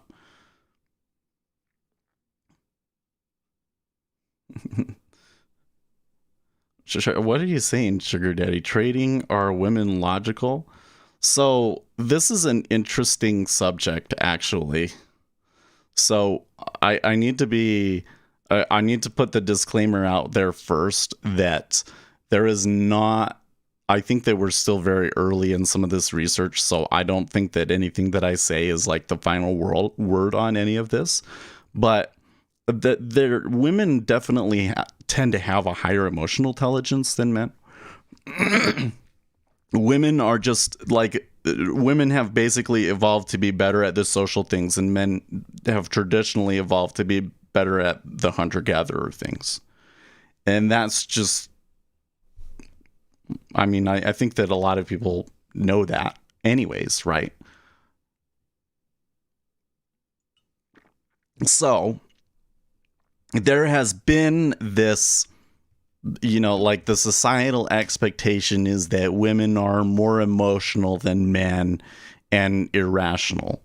Okay, well, so there is definitely something to the hormones, especially when you're talking around like periods and things like that, that the hormones affect women much more than men.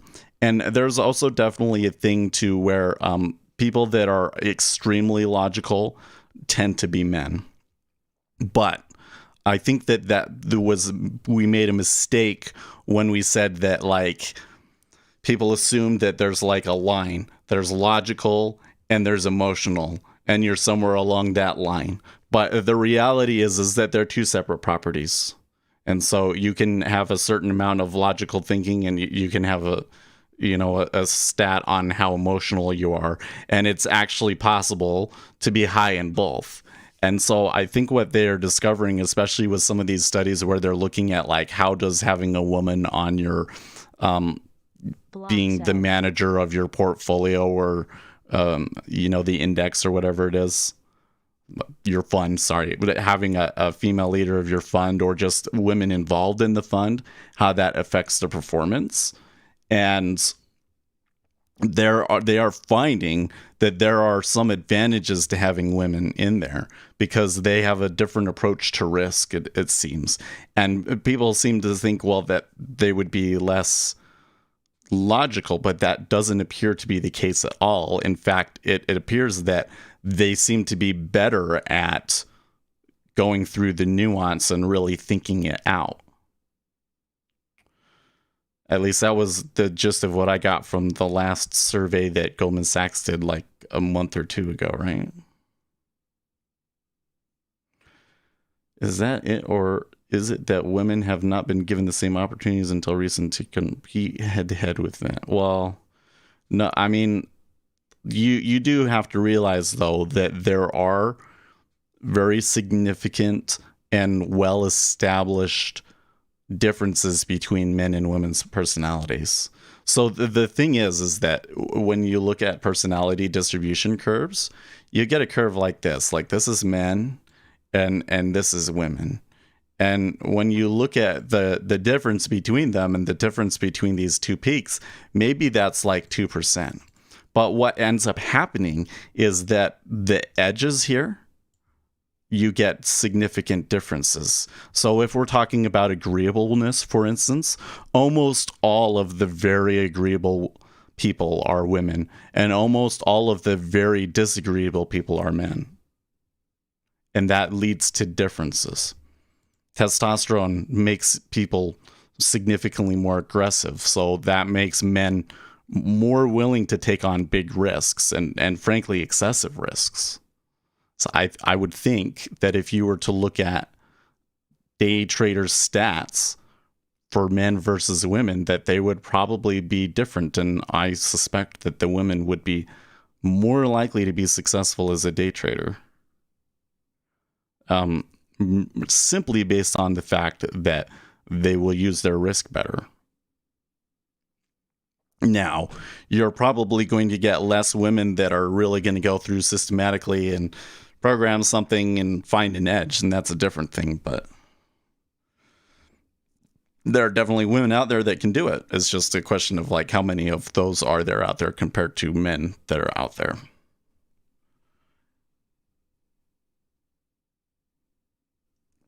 And that also gets into this other really weird stat, which is, or not, I wouldn't say it's really weird. I actually think that it makes a lot of sense, but it's contrary to what a lot of people thought was the case. That they thought that the more egalitarian our society got, that the differences between men and women would decrease because you wouldn't have societal pressures on them pushing them towards the personalities or stereotypes that we tend to have of men and women. But what we learn is that the more egalitarian your society is, the more that people pursue the things that they want to do, and the things that men and women want to do are very different. And so being more egalitarian actually exaggerates the difference between men and women.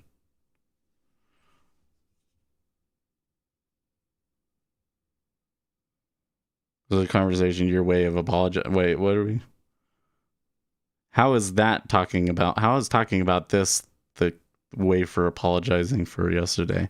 Listen, I would love to talk about politics right now, but there's nothing interesting going on in the political world today. I don't think I've seen a single political tweet come down through my feed.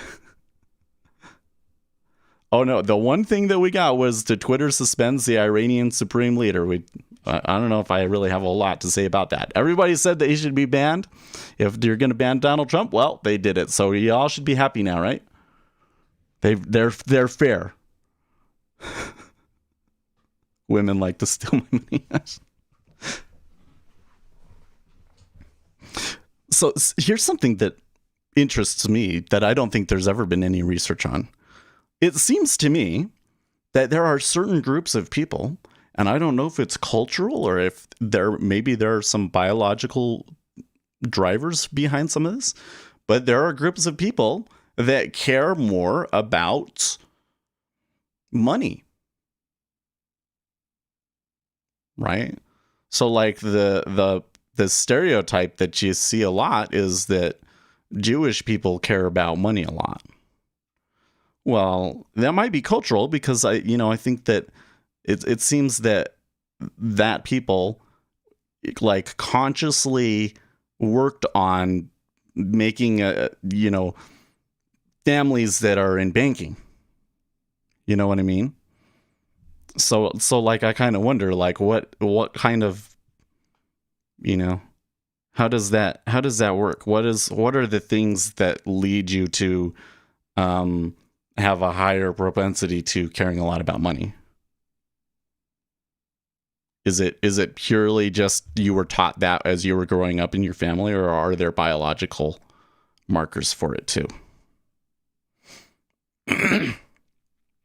Because it's like, I like Jewish people. Every Jewish person that I've ever met, they were really nice to me, more nice than normal people. I don't know what the deal is. And maybe that's just like a confirmation bias, but that's just been my experience. And when I go on social media and I go on like TikTok in particular, you know, and I come across Jewish people, like I always like their content, and like they're saying a lot of things that I'm, because what I kind of get from them is I get a lot of opinions that are conservative, but then they're still on the right side on things that conservatives are wrong about in terms of finance and stuff. Because there are a number of things that there are people that are, you know, libertarians in particular. They don't want any kind of regulation, and the reality is that we have learned through many hard lessons that you have to have some kinds of regulations, and that you kind of have to manage the marketplace and try and keep it fair. You know what I mean? And I don't see very many people that are like full on capitalist, but still understand that you have to have some regulations, and it's just a question of like, what are the smart regulations, right? So when I run across those people, I often find that Jewish people are like that. But then when I watch them on TikTok, they always play into that stereotype of like being obsessed with money. Like every single one of them. And I'm like, is that just like, why does that happen? Is that just because like people like to see that, or they're playing it up? And like, is it a confirmation? It's so weird. Or is it the case that there's something in the genes that really does make them care about money more than normal people, you know, other racial groups? What do you think? Anti-Semitism? I don't think that what I'm saying is anti-Semitist. The thing that is, oh man, I gotta tell you that when I see anti-Semitism online, it really drives me crazy, especially the stuff that you get from people over like Israel. Man, they do have different, so one genetic difference for Jewish people is that Jewish people are more likely to have the Tay-Sachs gene, and the Tay-Sachs gene is associated with higher levels of intelligence.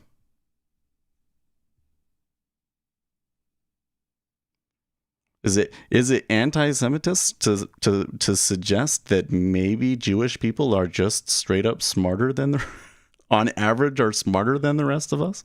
Because I here's the thing, is that nobody wants to do research on this stuff. you don't want to do research on the different racial, you know. And if you do research and you find out that there's like some racial difference on something, then you have to blame it on society, right? It's like heresy to suggest that any racial difference could be due to genetics.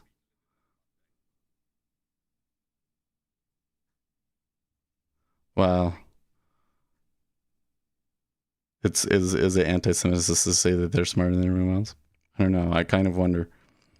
But that's where I was kind of saying that, like, I definitely see that anecdotally. And so I'm trying to figure out why it is that you see that so much. If it's really, well, and I don't think. Listen, I think that if I had a Jewish person sitting here talking to me, I don't think they would have any problem with talking about it. But I only give them as an example because I think that a lot of it was just that in kind of more of the Eastern Central Europe area, there were a lot of families that were Jewish, and they decided they were going to be bankers. And that was because they had these rules about banking, like you can't charge other Jews interest, but you can charge other people interest. And because of the rules and everything else, that would kind of made it advantageous for them to be bankers anyways. And it seems to me that the families like intentionally trained their kids and their family to be bankers. Like that was just a conscious decision that group of people made, right? It is. That's just fact. So I kind of wouldn't mind my children being bankers. It seems to me like that's a good industry to be in. So how does that work? Is it the case that it's just I teach my kids about a lot about finance, and then they'll teach their kids a lot about finance, and they will tend to focus their efforts more and more on the things that would make you good at banking, like being able to analyze numbers and math and things of that nature. And then they're more likely to choose mates that are also interested in those things. And so over time, you select for mental traits that are more preferable towards banking. Because it seems to me that you could do that. It seems to me that you could go and you could say, my family, we're going to be the banking family. And then after 6 generations,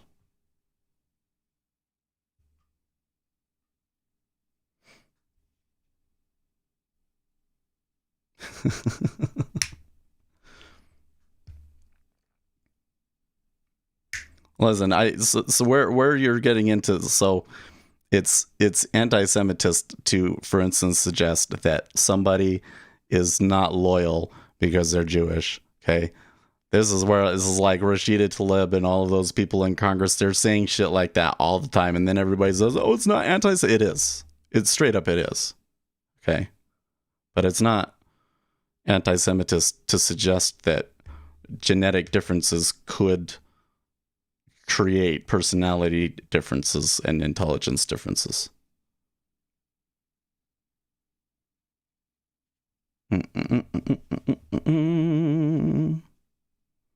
I'm not afraid with it being recorded. I didn't say anything wrong. Well, it's still that they're starting to develop this profile here around 38, 33. So even though we had like a good move after the news, like a good impulse, like immediately after, and we haven't really gone far from then. But when we look at like some of the VIX targets and things like that, it kind of suggests that we could continue to move up. We'll see. It is a race, dude. I don't think you know what you're talking about. Okay, dude, the Jews is a ethnic group, not just a religion. Well, I mean, typically when we're talking about Jews, we're talking about the ethnic group.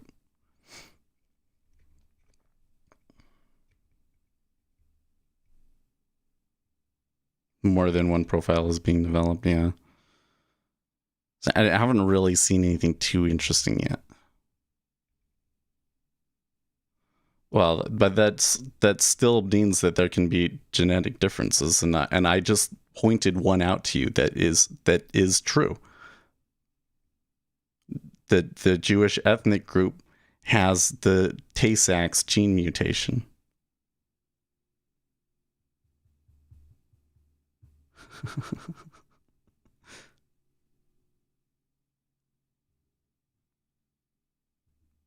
I mean, you can pretend that it doesn't exist. I suppose that makes you less racist if you pretend that a gene mutation that is known and proven to exist in a higher density within a certain ethnic group is, I mean, come on.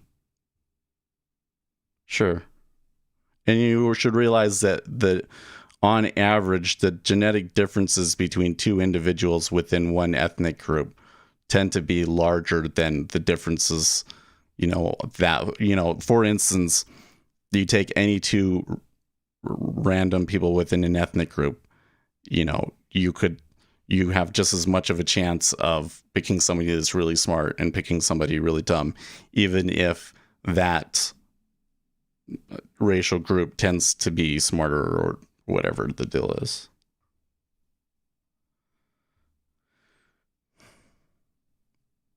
Same with more. Well, I didn't say that they were a money grubbing race. You're the one that's saying that stuff.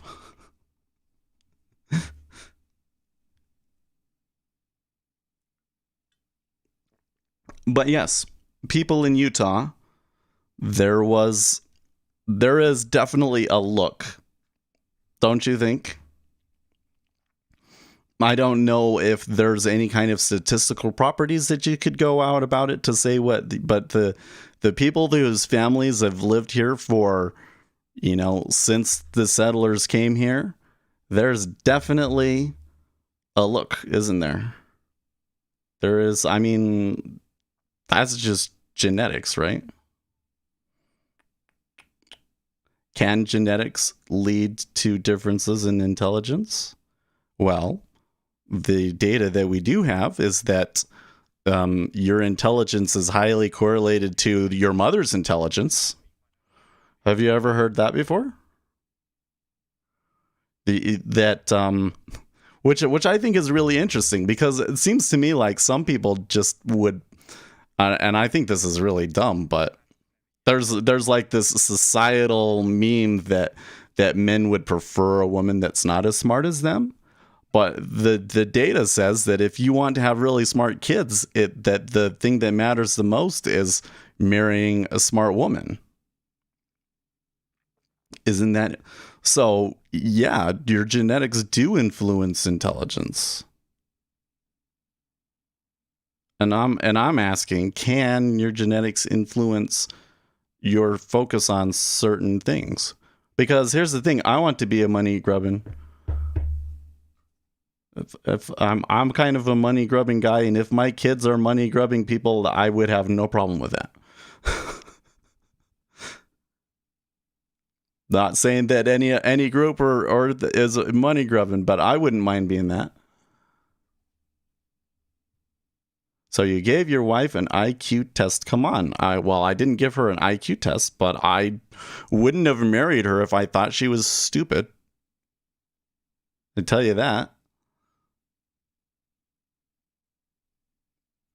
In fact, that's kind of more like a part of it is there's kind of, I don't know.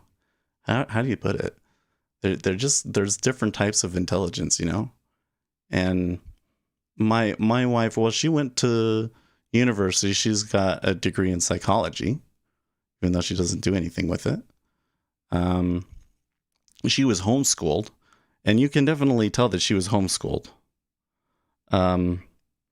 So I wouldn't say that and the other thing about my wife is that she just doesn't remember things if she doesn't care. She really doesn't. It's really funny. It's like if you are watching a TV show, for instance, and you ask her to explain what's going on in the TV show, she's one of those people that will tell you like way entirely too much about like every detail about the show, like more detail than you want to know, right? This is a personality trait, by the way. I forget what they call it, but there's a personality type for this sort of a thing. You know what I mean? So it's like on those things, but then if it's like what happened in politics in 2016, like, or even, 2016, like around the time that we met, even though I told her all of those things, she doesn't remember any of it. So she's not one that I would consider to be like highly educated, has a lot of trivia knowledge and stuff, but she's still very intelligent on other dimensions of intelligence.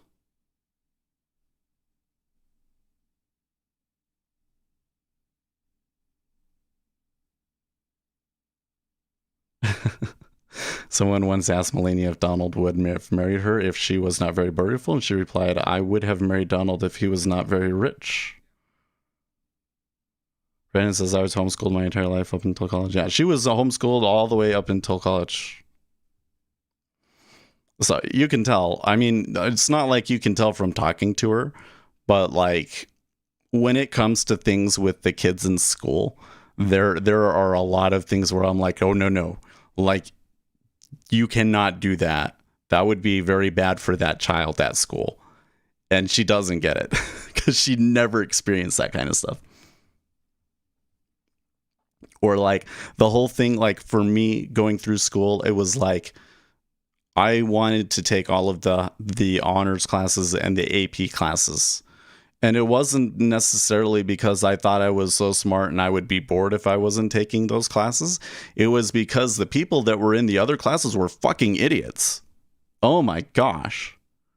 Like math, like the first year that I took math, okay? You take math and you're taking beginning algebra, right? if you want to do the high track, it'll be like algebra 1, algebra 2, geometry, pre-calc and calc, right? Yeah. 5 years starting in junior high. Anyways, so I get into high school and I'm taking like, algebra 2 or geometry or whatever. Well, there's not like an honors class for that first year. So you're in the regular class and you're going to have like sophomores and then you're going to have seniors in it, right? And the kids that were seniors in that class, holy shit, the dumbest people I've ever fucking met. I'm sorry. You can be offended by that if you want, but I 100%, they were dumb kids and they would disrupt the class and I hated it. And ever after that, always honors classes. Only the smart kids that wanted to be there and learn. Period. Know what I mean? So one of my kids, he's going into junior high, and so I'm telling my wife, she's like, these are the classes that you want to make sure that he takes. You don't want to put him in this class. And she didn't understand it at all. I think she understands it now and she's glad though. Well, I tell you what, they're coming back down pretty good, aren't they?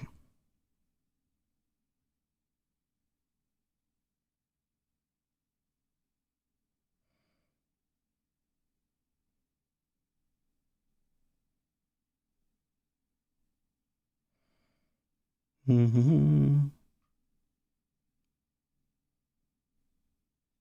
Making sure I read all of the comments here. Where was it coming from that anyways? Now I need to backtrack.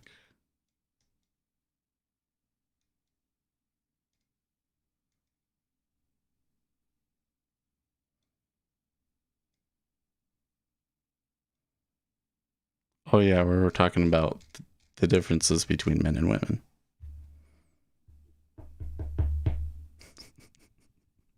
Anyways, I guess the point of that was, the question was, can you like intentionally can you make generational decisions? Can I sit down and I can say, I'm a banker and my family is banker and my kids are going to be bankers, and that really does work consequences down into multiple generations? Because there certainly have been groups of people that have done that. But can you actually duplicate their success is the question, right?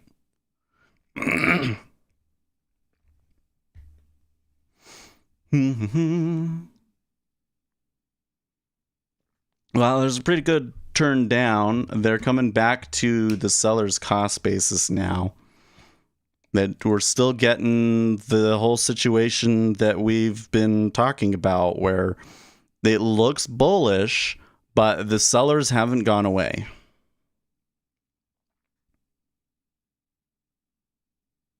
You get the trader's going to trade mug despite the differences in men and women. You see, I don't understand. Why is it that if I come in and I say, there is research to suggest that women are better at trading, but then if I come in and I say, there have been certain racial groups that have taken on banking and on average tended to be more involved in banking and were very successful with it, and I want to try and duplicate that success, that's an evil thing to say. I don't get it. Explain that to me.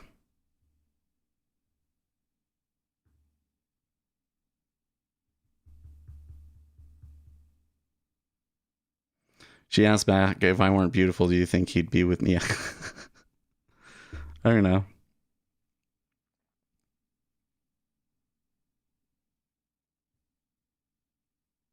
I think it's kind of funny when you talk about like, what traits do you want in your partner? I tell you what, if there's any trait that's going to make a difference on the success of your relationship, it's having compatible attachment styles. I don't really want to go too much into that, but having compatible attachment styles is a big deal. This is kind of starting to look like stop runs. So we'll see if it survives.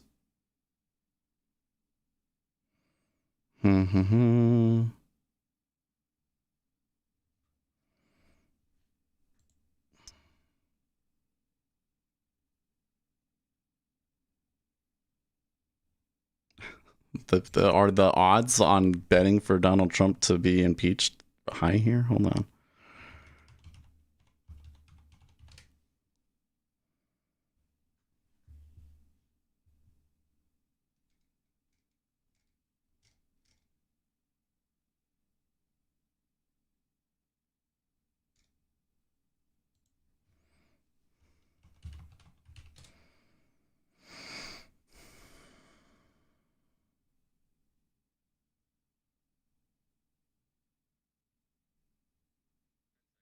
Now, predict it says no. Predict it says no, 84%. That sounds about right to me. Yellen approved for Treasury Chief. Comes oil. Well, I'm feeling kind of nervous, but I'm just going to try and hold to my risk, and I need to use the bathroom, so I will be right back.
He says you could take a long there. Well, I tell you what, Indy tried taking a long and he got stopped out, and now it's turned back around. I've still got some of these other trades. They're still in it though, and for Indy, even though he's stopped out on that one. Oh no, wait, is he still in it? Oh, that was something else took a stop loss on that one. I don't know who it was. Somebody else took a stop loss because it's still positive. Okay, so Indy did get his long and it's holding it. So who took the stop? Must have been, maybe it was Brandon.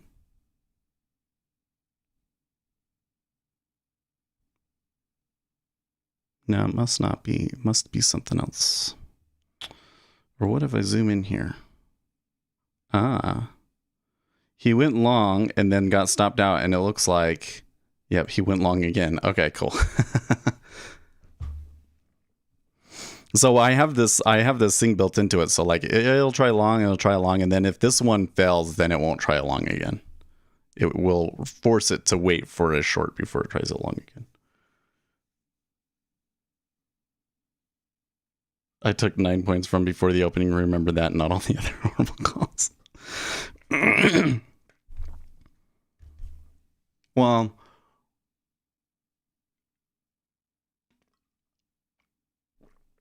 I just remembered, Ace, when I back tested, during the time that I've known you, the back test looked good. But before that was when it was bad. It seems to me that your strategy very much relies on a certain degree of trendiness in the market.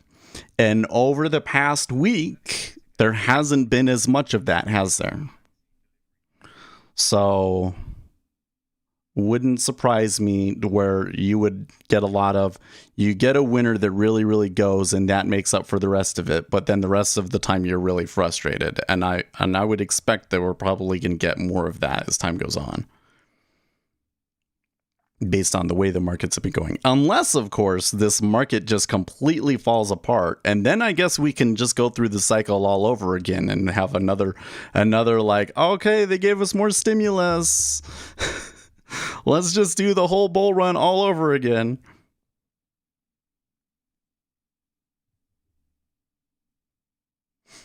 You don't think that trendiness in the market is going to go away? Is that what you mean? The thing that for that strategy, let me try and be more detailed. When the VIX gets too low, that strategy will struggle. It won't be outright bad, but it will struggle. Based on the data that I've got. I mean, I want to agree, but you need me not to agree, right? Oh, okay. No, I think that you should just say what you think, and if you agree or you don't agree. Because here's the thing. If you agree on something, surely there's going to be somebody else on the stream that doesn't agree.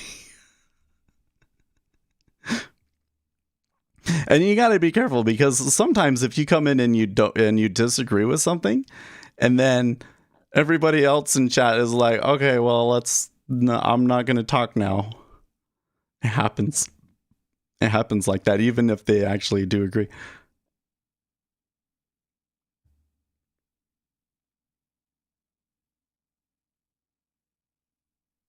What?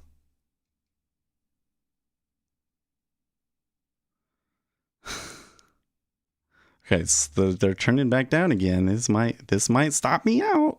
I might have to scratch this.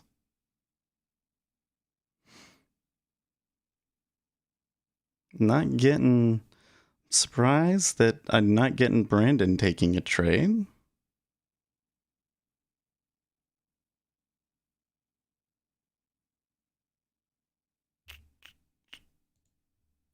Okay, I'm going to take it off at 10.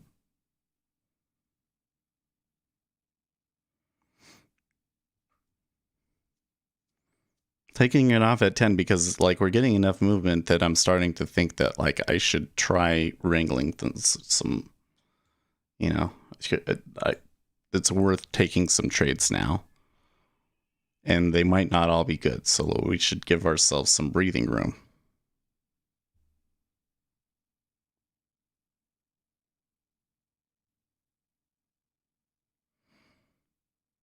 It sure turned back down on almost nothing, though, didn't it? Wait, what? Twitter says it has not suspended Iranian Supreme Leader's account? You gotta be kidding me, right? Oh, man. Like, they say that they did, and then they didn't. Oh, jeez. Twitter, what is wrong with you? And by the way, Donald Trump's not president anymore. I don't think that they unbanned his account, did they?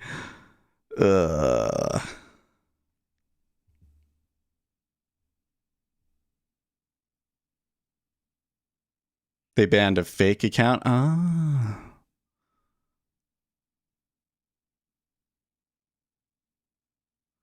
Okay. I'm getting that AstraZeneca has informed the EU of vaccine delivery issues. That is why they are selling.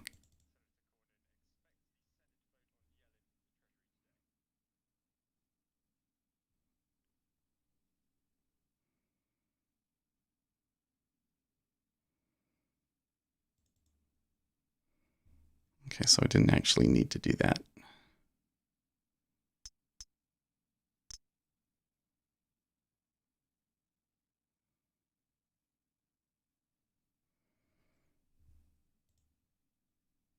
Oops.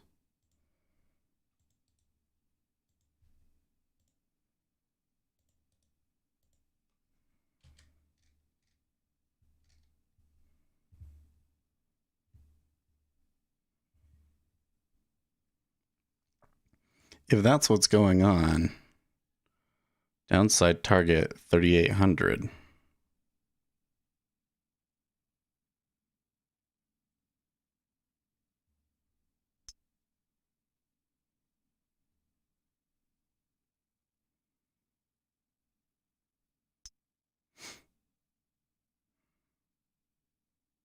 Well, regardless of what happens here, this was a bad entry.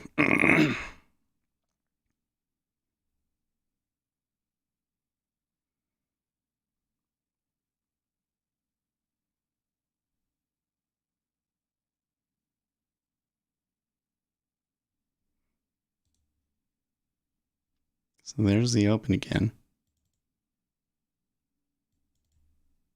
Jeez.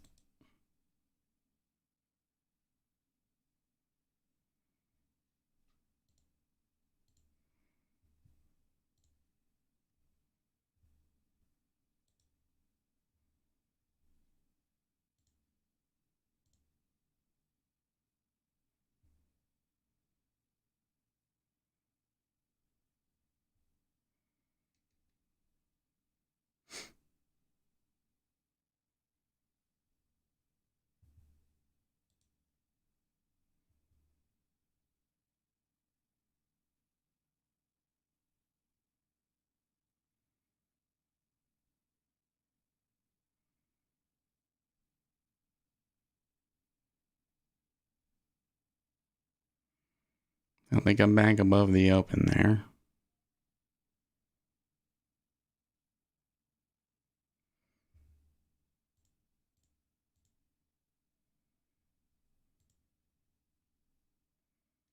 Yeah, it was definitely the vaccine delivery news that hit them. Now I'm wondering if like I just missed it. Like they're starting to think like, okay, we factored that in and now it's going to pull back.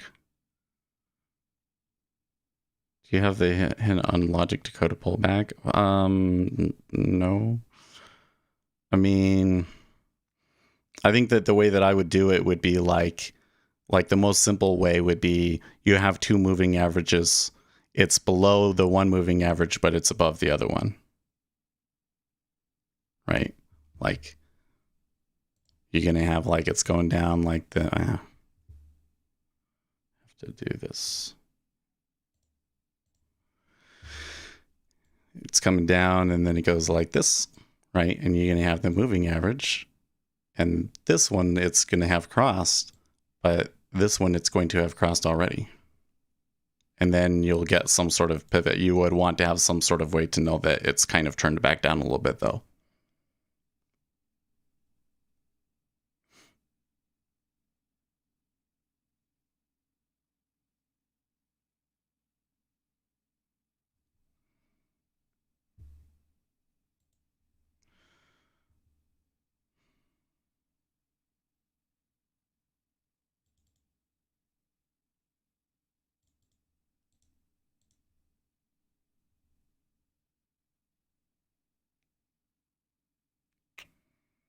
Okay.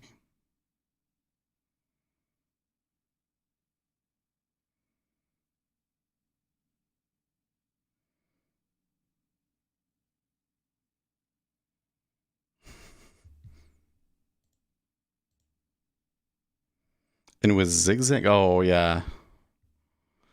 Wait, wait, are you, are you Pickles?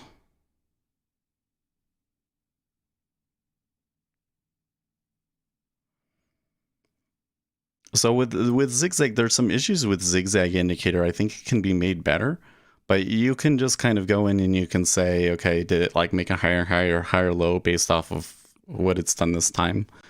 But the zigzag indicator apparently will like go back and redraw stuff. So there's kind of some issues. I've still been able to get it to work, but it's kind of, it's a little random. And then the issue is that if you do something to like make something that works better, that's more reliable, then you get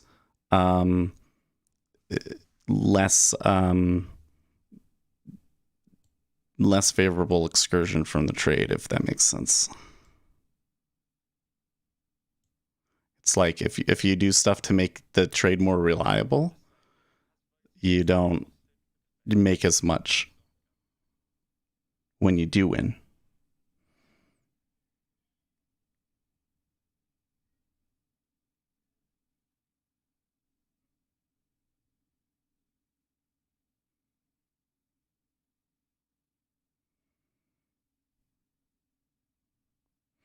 Well, there appears to be some passive buying in through this 26 area, but there's still some aggressive selling up when you get in here.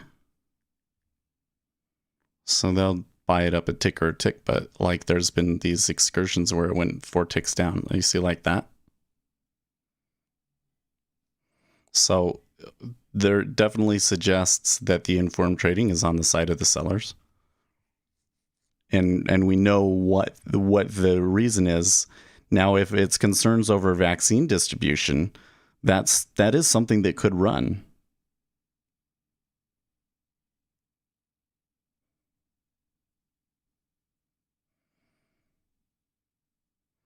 Hydrogen seems like a logical way forward from a reliance on fossil fuels. Unfortunately, the industry hasn't been able to find funding it needs to advance an economy of scale. Well, my understanding is that the hydrogen, like fuel engines and stuff, are not as there's some issues with the engine and the technology itself. So there still needs to be significant what is the word, breakthroughs that need to be made in hydrogen fuel cells still for it to even be viable. There's always these things like natural gas. Natural gas would be straight up a better way to fuel cars. Cleaner, more abundant. But it's like you have to build up the infrastructure and nobody wants to do it.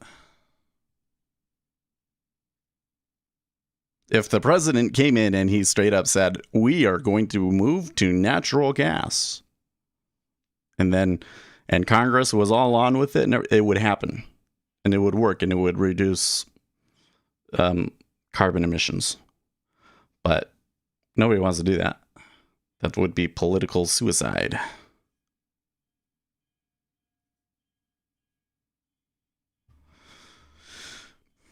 I need to keep my eyes over here. Should have auto read on it.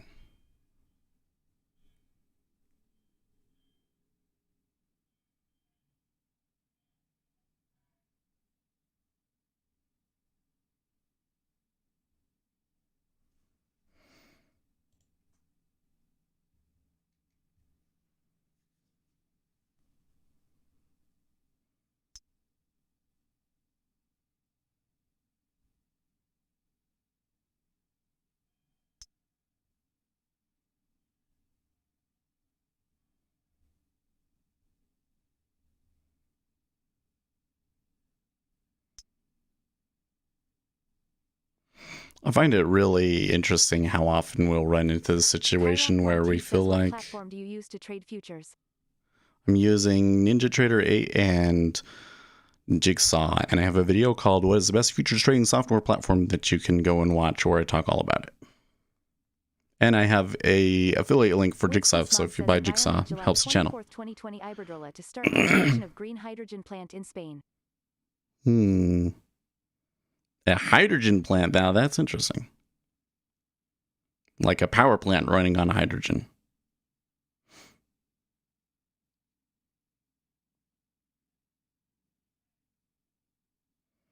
Zero Hedge says majority of Americans already wear a mask in public. Yeah, I'm not surprised.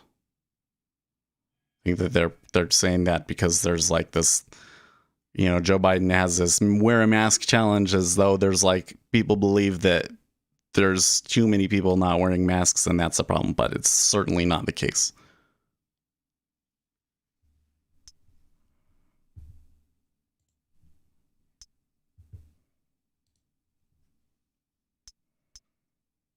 Okay, so I'm getting clicks. Ace Trades says at Winston's mom, by the way, green paint is one of the worst paints and dye for the environment. Really? Do you get 2 points on a sell?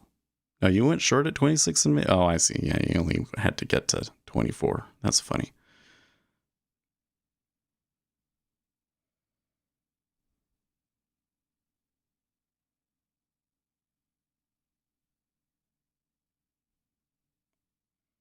Well, that swing slightly higher high. Sweet, so slightly higher low.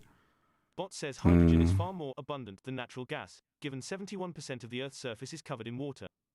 Yeah, but natural gas is more abundant than oil, and the hydrogen technology is just not anywhere close to being able to be used regularly in cars. Whereas natural gas, you could do it today. There are already natural gas vehicles out there.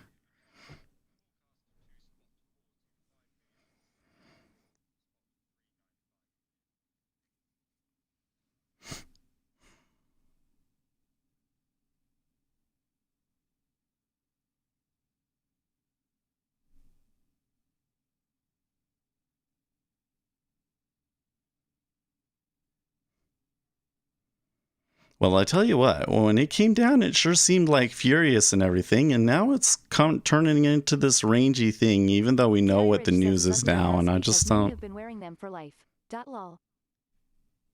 Ace Trades says no one else is going to give me $100 per contracts to sit in my house in my pee. Jay's lol. Bot says I'm not trying to start an argument. Oh no, I think you misunderstood what I was saying. The election results? Well, I know, but I don't think of it that way.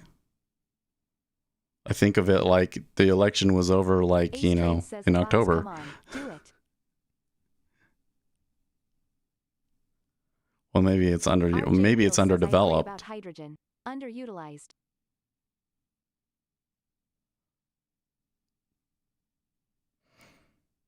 Well, if we're talking about cars, then you could get a hydrogen fuel cell to work. Probably it would be better, yes. I'm just saying it's not a guarantee that we'll actually get that. All I'm suggesting is that hydrogen would be a better long-term solution. Winston's mom says breaking views. Hydrogen investing is a lottery worth playing. There you go.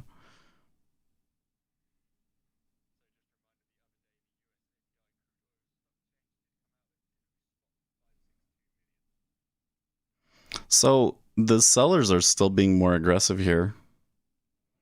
And I definitely see the market makers jumping out of the way when it goes, but it's not pushing. Why was the election over in October? So around October, you could look at the sorry, it's going to read it here. Was the election over in October? Okay, you could have looked at the polling, and it was very clear by October that the public didn't like the messaging that was coming out of the Trump administration on the coronavirus. So at that point, it was basically like either Donald Trump is going to change something or he's going to lose. And he was so adamantly, and his supporters were just so obsessed with this that, like, we shouldn't shut down, and this is all just a thing to hurt Donald Trump, that's why he lost the election. So this whole idea, like this whole thing, it was like, me, when it got to election day, I was kind of semi-expecting a loss for Donald Trump.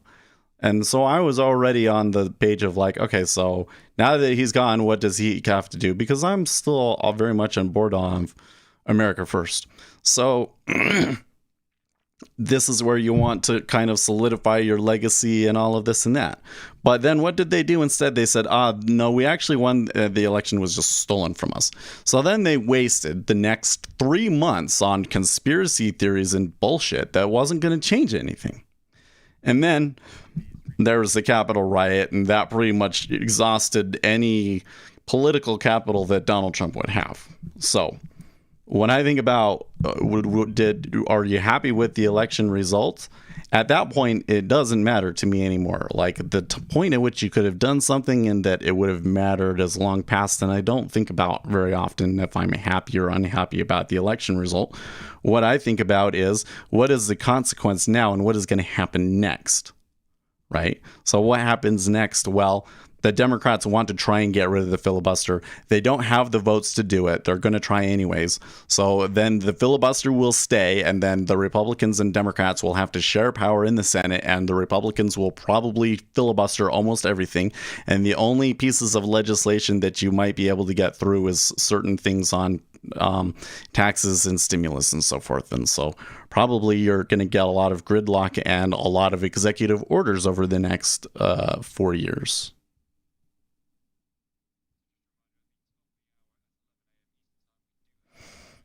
You guys are talking like a jilted wife who had a horrible, they're trying to get over it, move on, and make money from this stupid administration. I'm still of the opinion that at the current moment, it's going to be a little bit more difficult to really get those good plays off of this administration. But opportunities may pop up in the future. We should watch for them.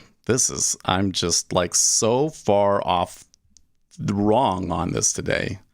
I'm so upset.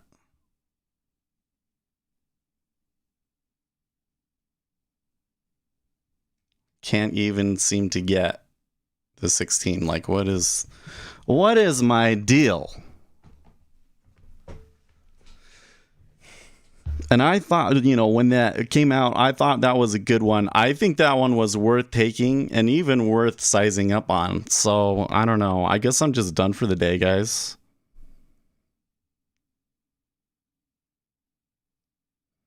I want unity. Let's talk. Oh, and then sign 17 orders that trash the other side. Hey, not really love you. Yeah.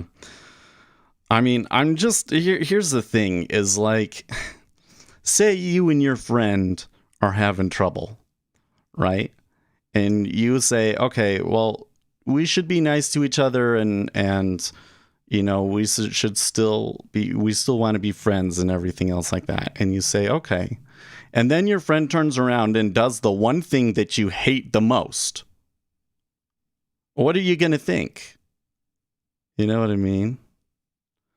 So it's like... And that's exactly what the Democrats are doing, is they're like, okay, let's be unity. Oh, by the way, we're going to make everybody that's in the country illegally a citizen, and we're going to allow everybody across the border that wants to come. Okay. Yeah, that's really going to create unity, folks. But the Dems have control. The Dems have, it's 50-50, but when you have the vice president can be a tiebreaker.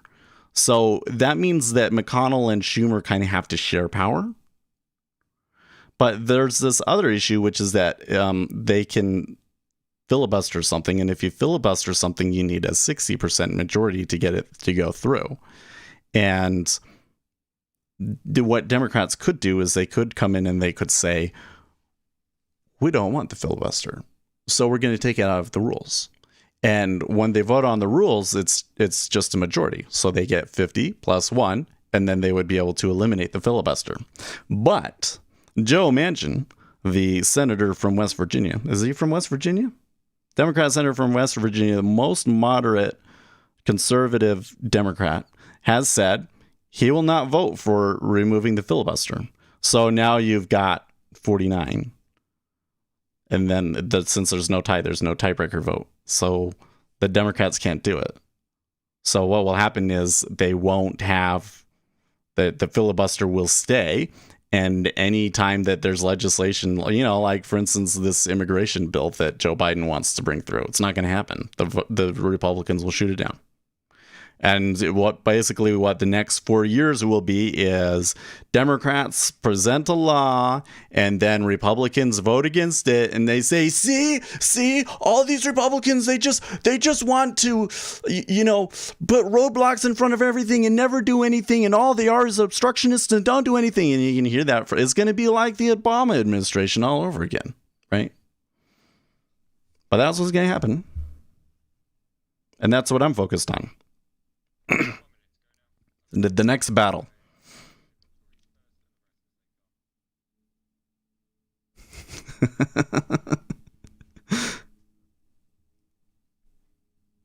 It annoys the hell out of me, to be honest, when they're like, see, all the Republicans do is object. It's like, well, look, like if they don't want something to pass, then it's within their rights to oppose it. And like, why is it's okay to oppose a law but not it's okay to support a law but not oppose a law? And this is just, no, it's just like a really dumb argument, right?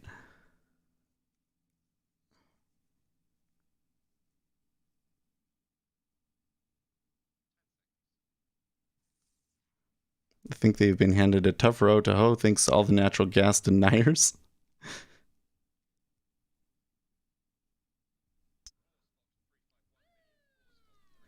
I mean, it looks like they're pushing. You're right. It looks like they're just pushing it back up again. So this is just like yesterday, and I didn't necessarily trade it super great yesterday, did I? So I think that my plan for today has failed. I'm going to take a step back and I'm going to try again and maybe get one more before the end of the day.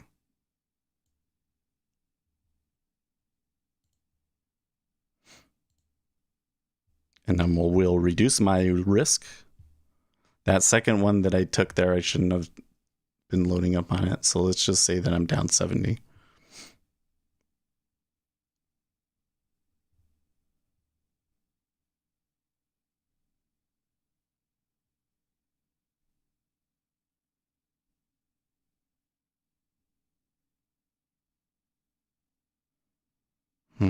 Treasury's coming back down. A lot of volume there, though.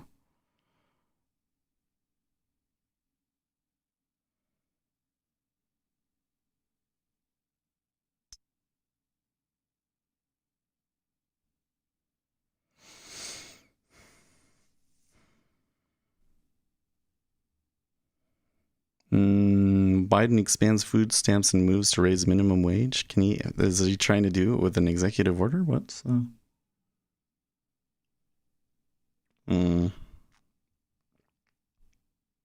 I don't know if I'm actually going to get a good opportunity, man. What is your opinion on Robinhood? Don't use it. So definitely don't day trade on Robinhood, and I'll tell you that much. Watch this video on Robinhood. Well, yeah, there you go. So here's the thing. If you want to day trade and you're a small trader, you're better off trading futures. Like, just straight up you are. I mean, you're probably going to fail if you do futures or stocks, but futures are a better instrument for day trading.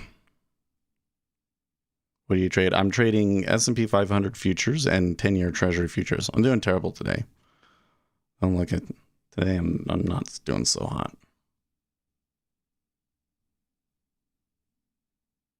I had this one that ran really good, could have made $80 on it and didn't take it. And then it fell down and I ignored it until I got the news. And apparently when the news came out was exactly when it stopped.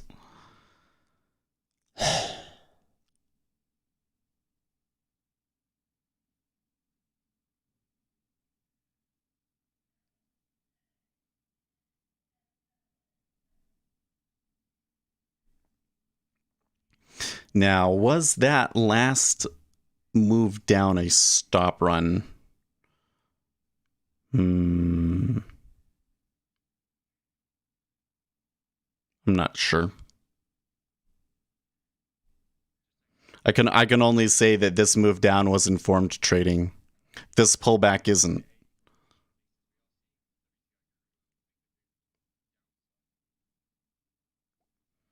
Let's see, crude oil's moving down, by the way. What about the dollar? Where's the dollar at? And the dollar's oscillating back and forth too. That's interesting.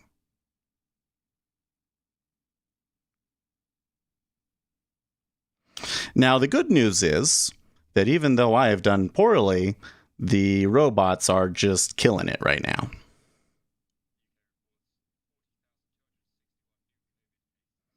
Stop run would have more delta, right? Well, I mean the thing is yeah, well, not just more delta, but just like the degree that they would have moved and so forth. So like the reason why I say I can't really say is because they went back to the seller's position and stopped.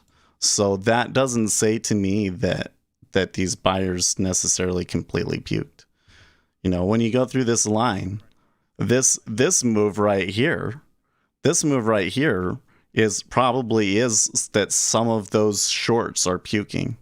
So you notice that they're adding, but it's like this line's not changing.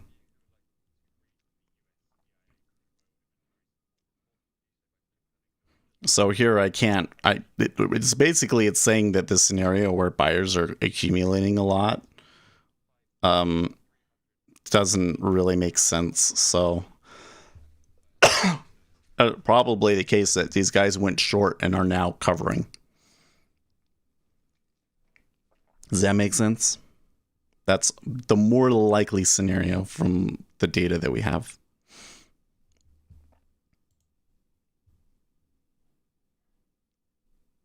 Man, and now they are so close to the high of the day too.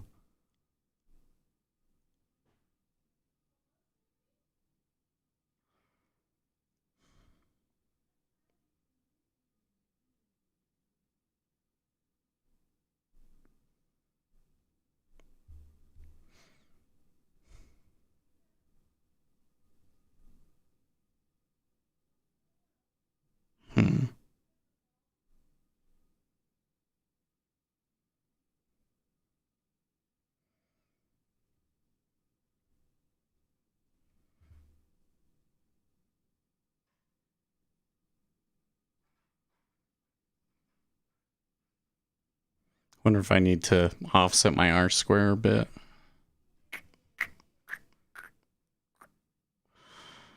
Well, I mean, I'm going to try another one, but I just don't think that I really have. I think that the result of this trade is going to be random.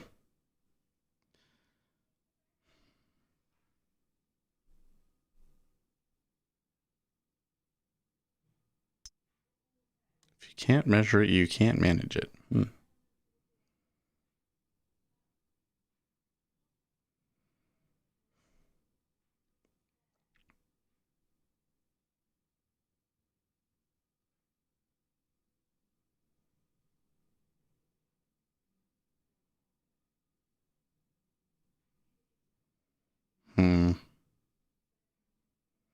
So we do see something going on right here.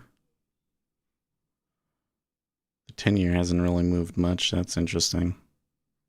There's been a lot of ticks, but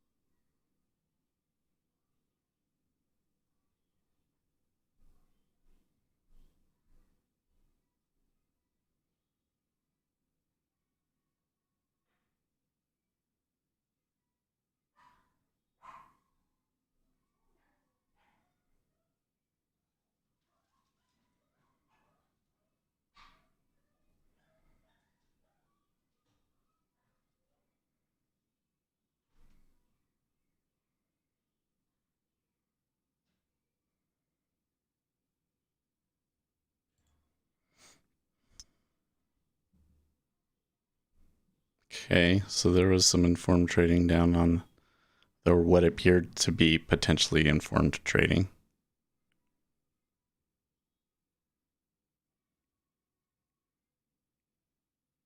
So I'm going to hit it.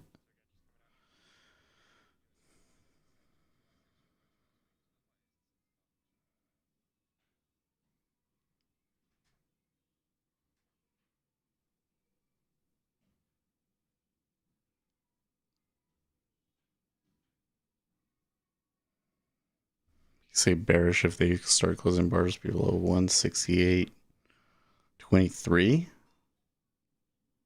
Sure.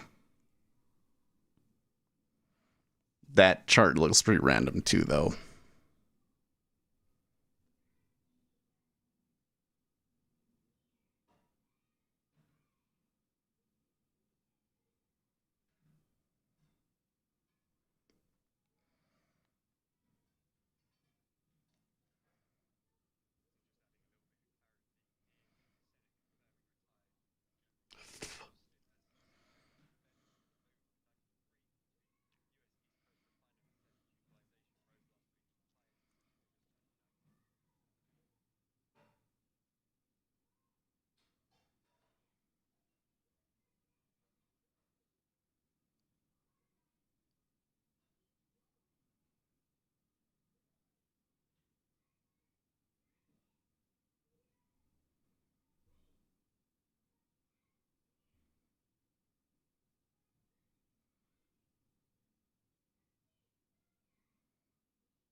So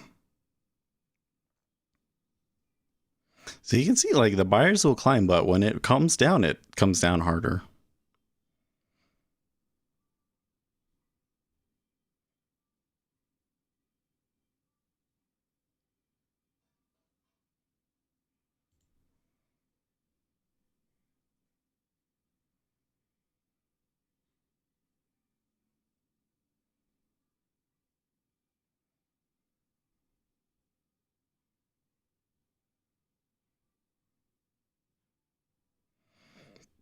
Members of the National Guard have been allowed back into the Capitol complex after a set of lawmakers voiced their outrage at guardsmen being banished to a parking garage rest area. Guardsmen said, "I'm surprised that they still have the National Guard down there.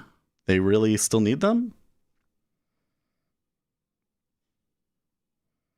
How much is your refresh? I'm just using the default settings. Oops. You know, I don't find that changing the update interval beyond that really makes a huge difference. So, actually, I have it 100. So, 100 milliseconds, yeah.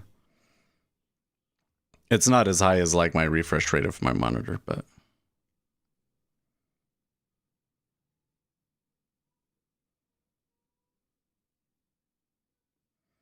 Well, so you got to remember that like you're talking about 10 times per second, right? So can you see that? Yeah. So I could go and I could make it 30 or 60 times per second, right? You would notice it, but does it actually affect my trading? I don't think it does. And it helps me give me room for when we really do get big spikes. So I'm okay with it being where it's at.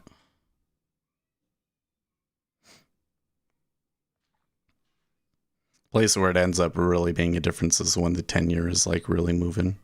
You can just see it kind of change.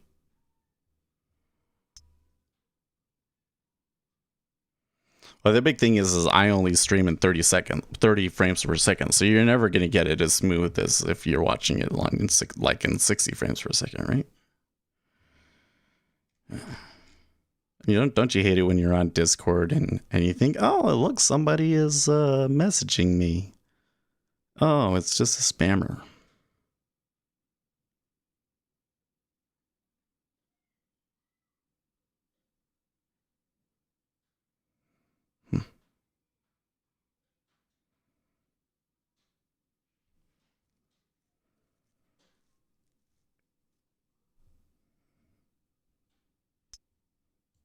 Okay, so Biden's executive orders target minimum wage. How can they do that?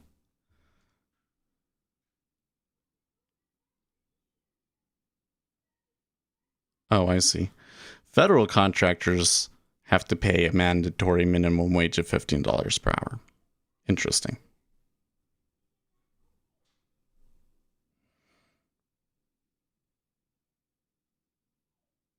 Did Ace make it 10 points? I mean, he goes for 2 points. He definitely made his profit. It was kind of funny because our trading wasn't too different. I just really tried to hold on to things and he didn't.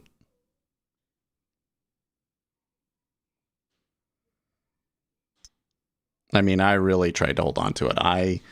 I tried to watch it. I thought this was just going to keep going up, and then it was down, and then 5 minutes thing, and then all of a sudden in 10 minutes it was all wiped out. And then I try going short, and that just ranges and goes back against me.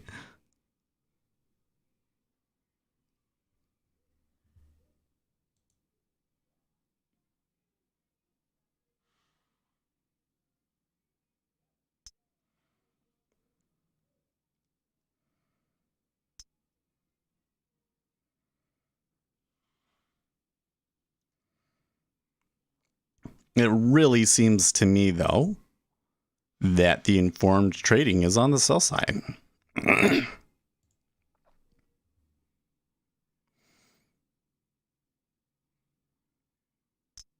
Now, maybe they're trading on stale news, but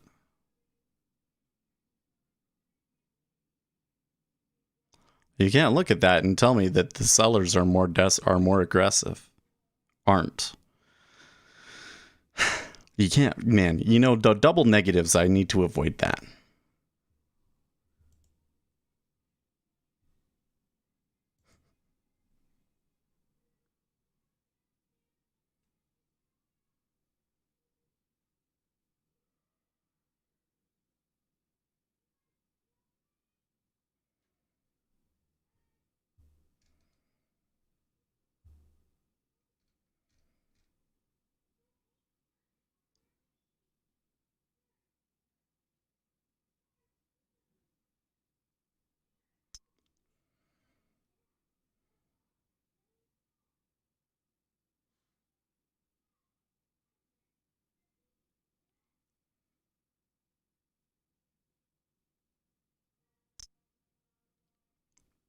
So when I watch this here, this is where I start to think like maybe I need to bring them in, because it's not like I don't get 16. It's just it takes so long for it to happen.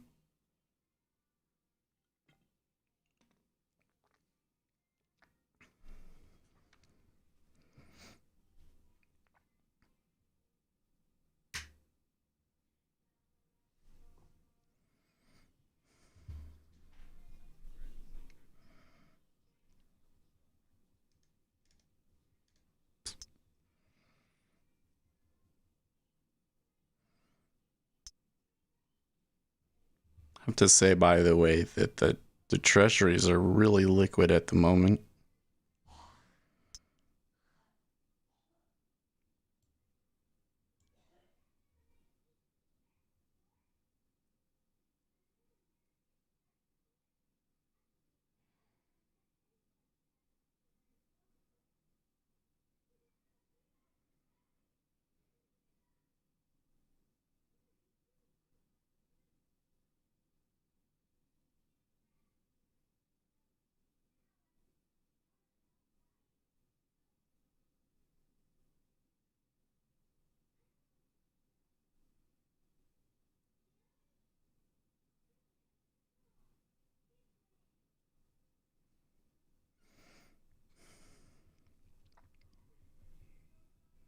Oh, maybe he'd get 10.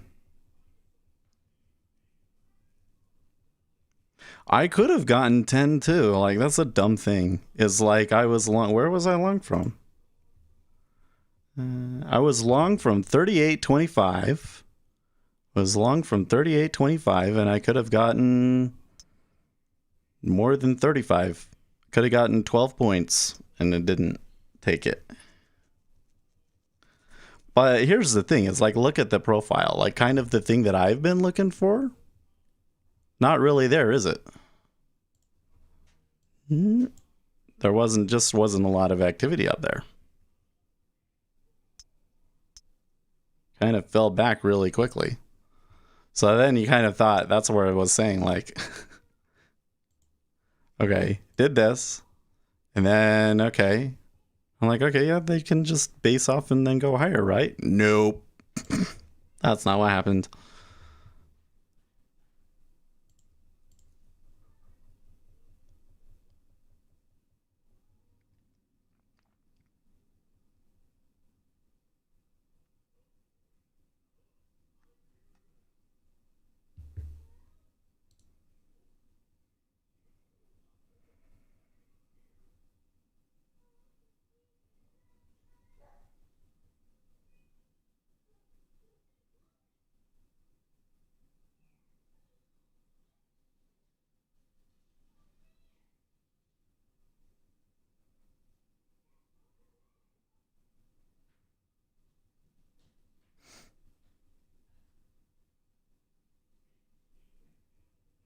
Lindsey Graham, like many other members of Congress, I'll make sure we get to the bottom of how our National Guard soldiers were relegated to the parking garage.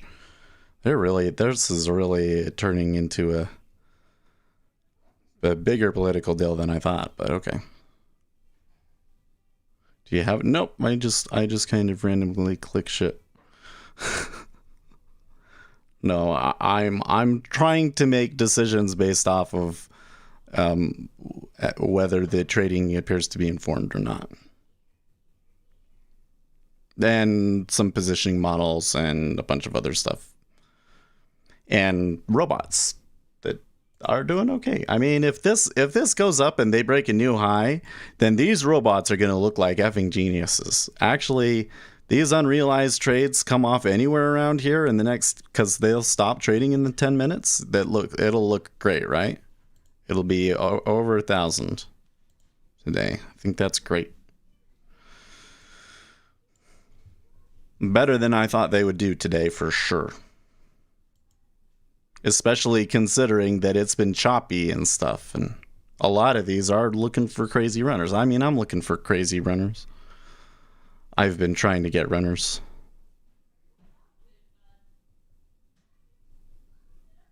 Yep, I put as many numbers on my screen as possible, and then when I see a number that looks really pretty to me, then I just click it. Yes, I designed the robots.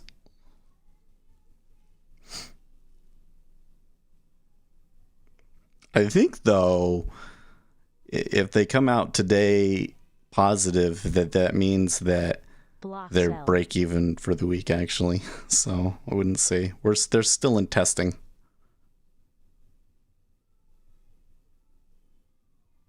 There's one robot in particular that will take some trades against the trend that I really don't like. But like somehow it works out enough for it that it's worth it.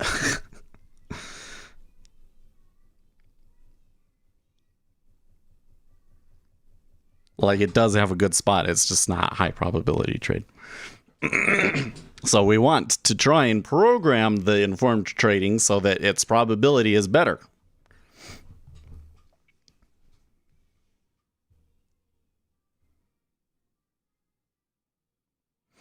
Well, you know what? Once again, you'll get a little burst of what appears to be some really aggressive selling, and then it just goes nowhere, and then they buy it back up.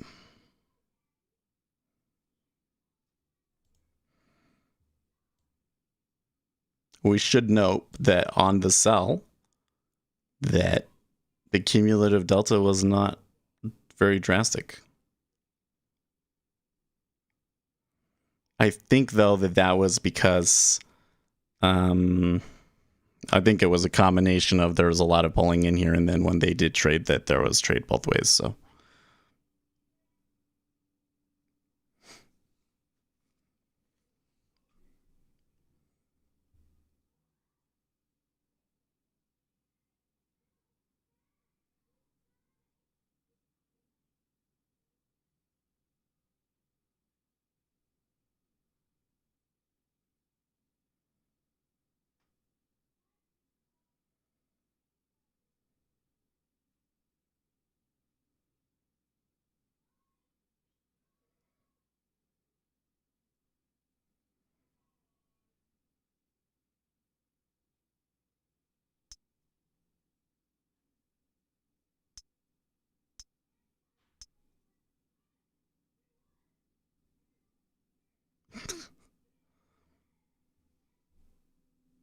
remember, there is no spoon. What? Oh, I'm hearing some clicks and some bids are pulling out. That's odd.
White House Communications Director, Biden is not going to be breaking news at 1 a.m. on Twitter. He's probably not going to be breaking news at any time, guys.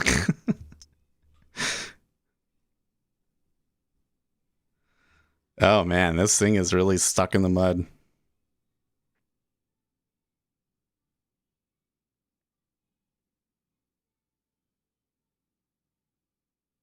So, I wonder...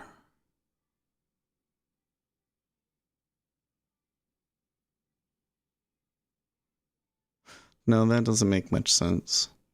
So if this move up was like maybe like buying the dip or something like that. So remember we were saying that it's probably the likely scenario here is some people went short and they're short covering now. But it didn't take us to a new high. So now I'm thinking maybe what's happening is there was some dip, there was more dip buying down there. That's what we're saying. Like, we can't really tell for sure, but if there was dip buying down there and some of these guys sold, then we could go and push down new lows and it could get really crazy. But at the moment, they're just like, they're not doing anything. They're like holding out or whatever.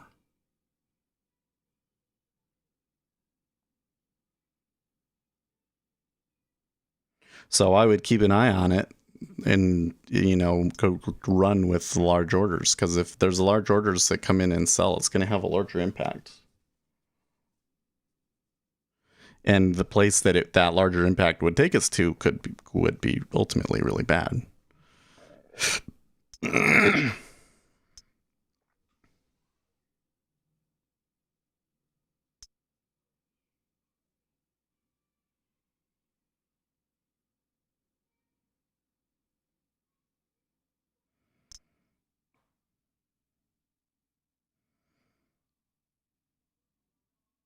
Well, this is the first real pullback since, yeah.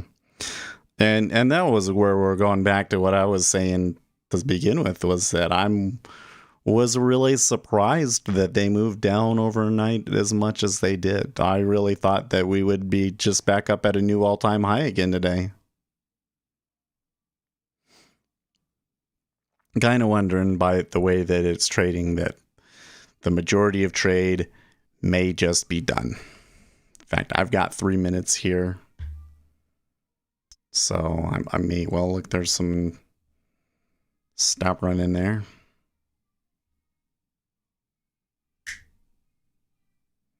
So I'm just going to quit.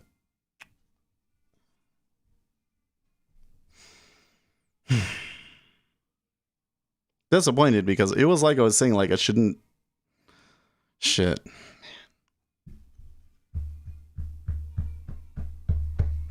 I came in today and I said, well, I don't know if I really want to trade a whole lot because I'm surprised that they came down and it's a Friday and on all of these other factors. So I waited and they were really chomping at the bit on the open, so I bought it and that one worked really, really well. So I'm glad that I did that. But then I didn't take a profit. It turned back down and I took a bunch of other trades that just ended up being dismal failures. So I'm sitting here and like, I should have just not traded, because it kind of puts a real sour note on the whole week, doesn't it? So I did pretty good with my personal trading the rest of the week.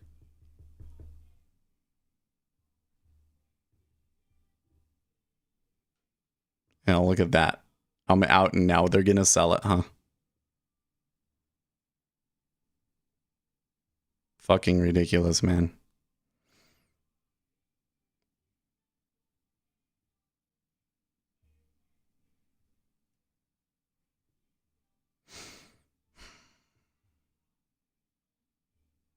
Oh, whatever. Whatever. That's not my day, I guess. Robots did good. Oh, no, they're not quite out. We wait another 10 seconds? No, they're out. They're out. So what did they make in the end? Wow, they made 1,590. Wait, so what does that...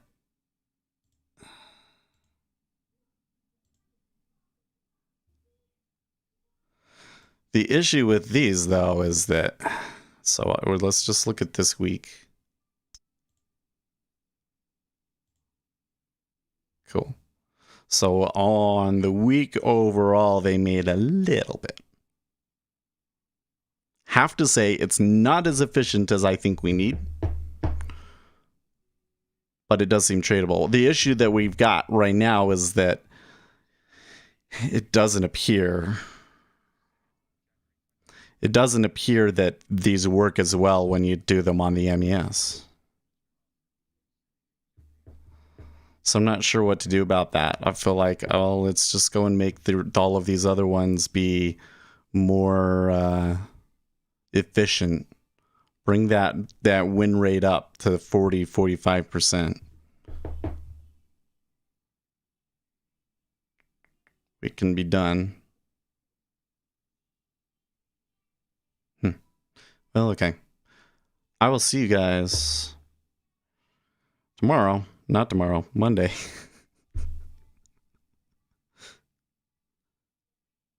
Hit me up if you want, you got any programming ideas. And as always, if you haven't subscribed, click the subscribe button. I know I did terrible today, but you know, like that's the thing. I do not expect to make money all the time, and I don't claim to be like I make money all the time anyways. So it's just for fun. And you can just tell it kind of gets to me, doesn't it? It's kind of got to me now. Or you say go short now. I think it's messing with me. Like I literally got out and then it went. I was like, what the fuck? I could not have timed any of my trades worse today. How does that happen? How am I doing it so bad? I don't know. Just happens sometimes, I guess.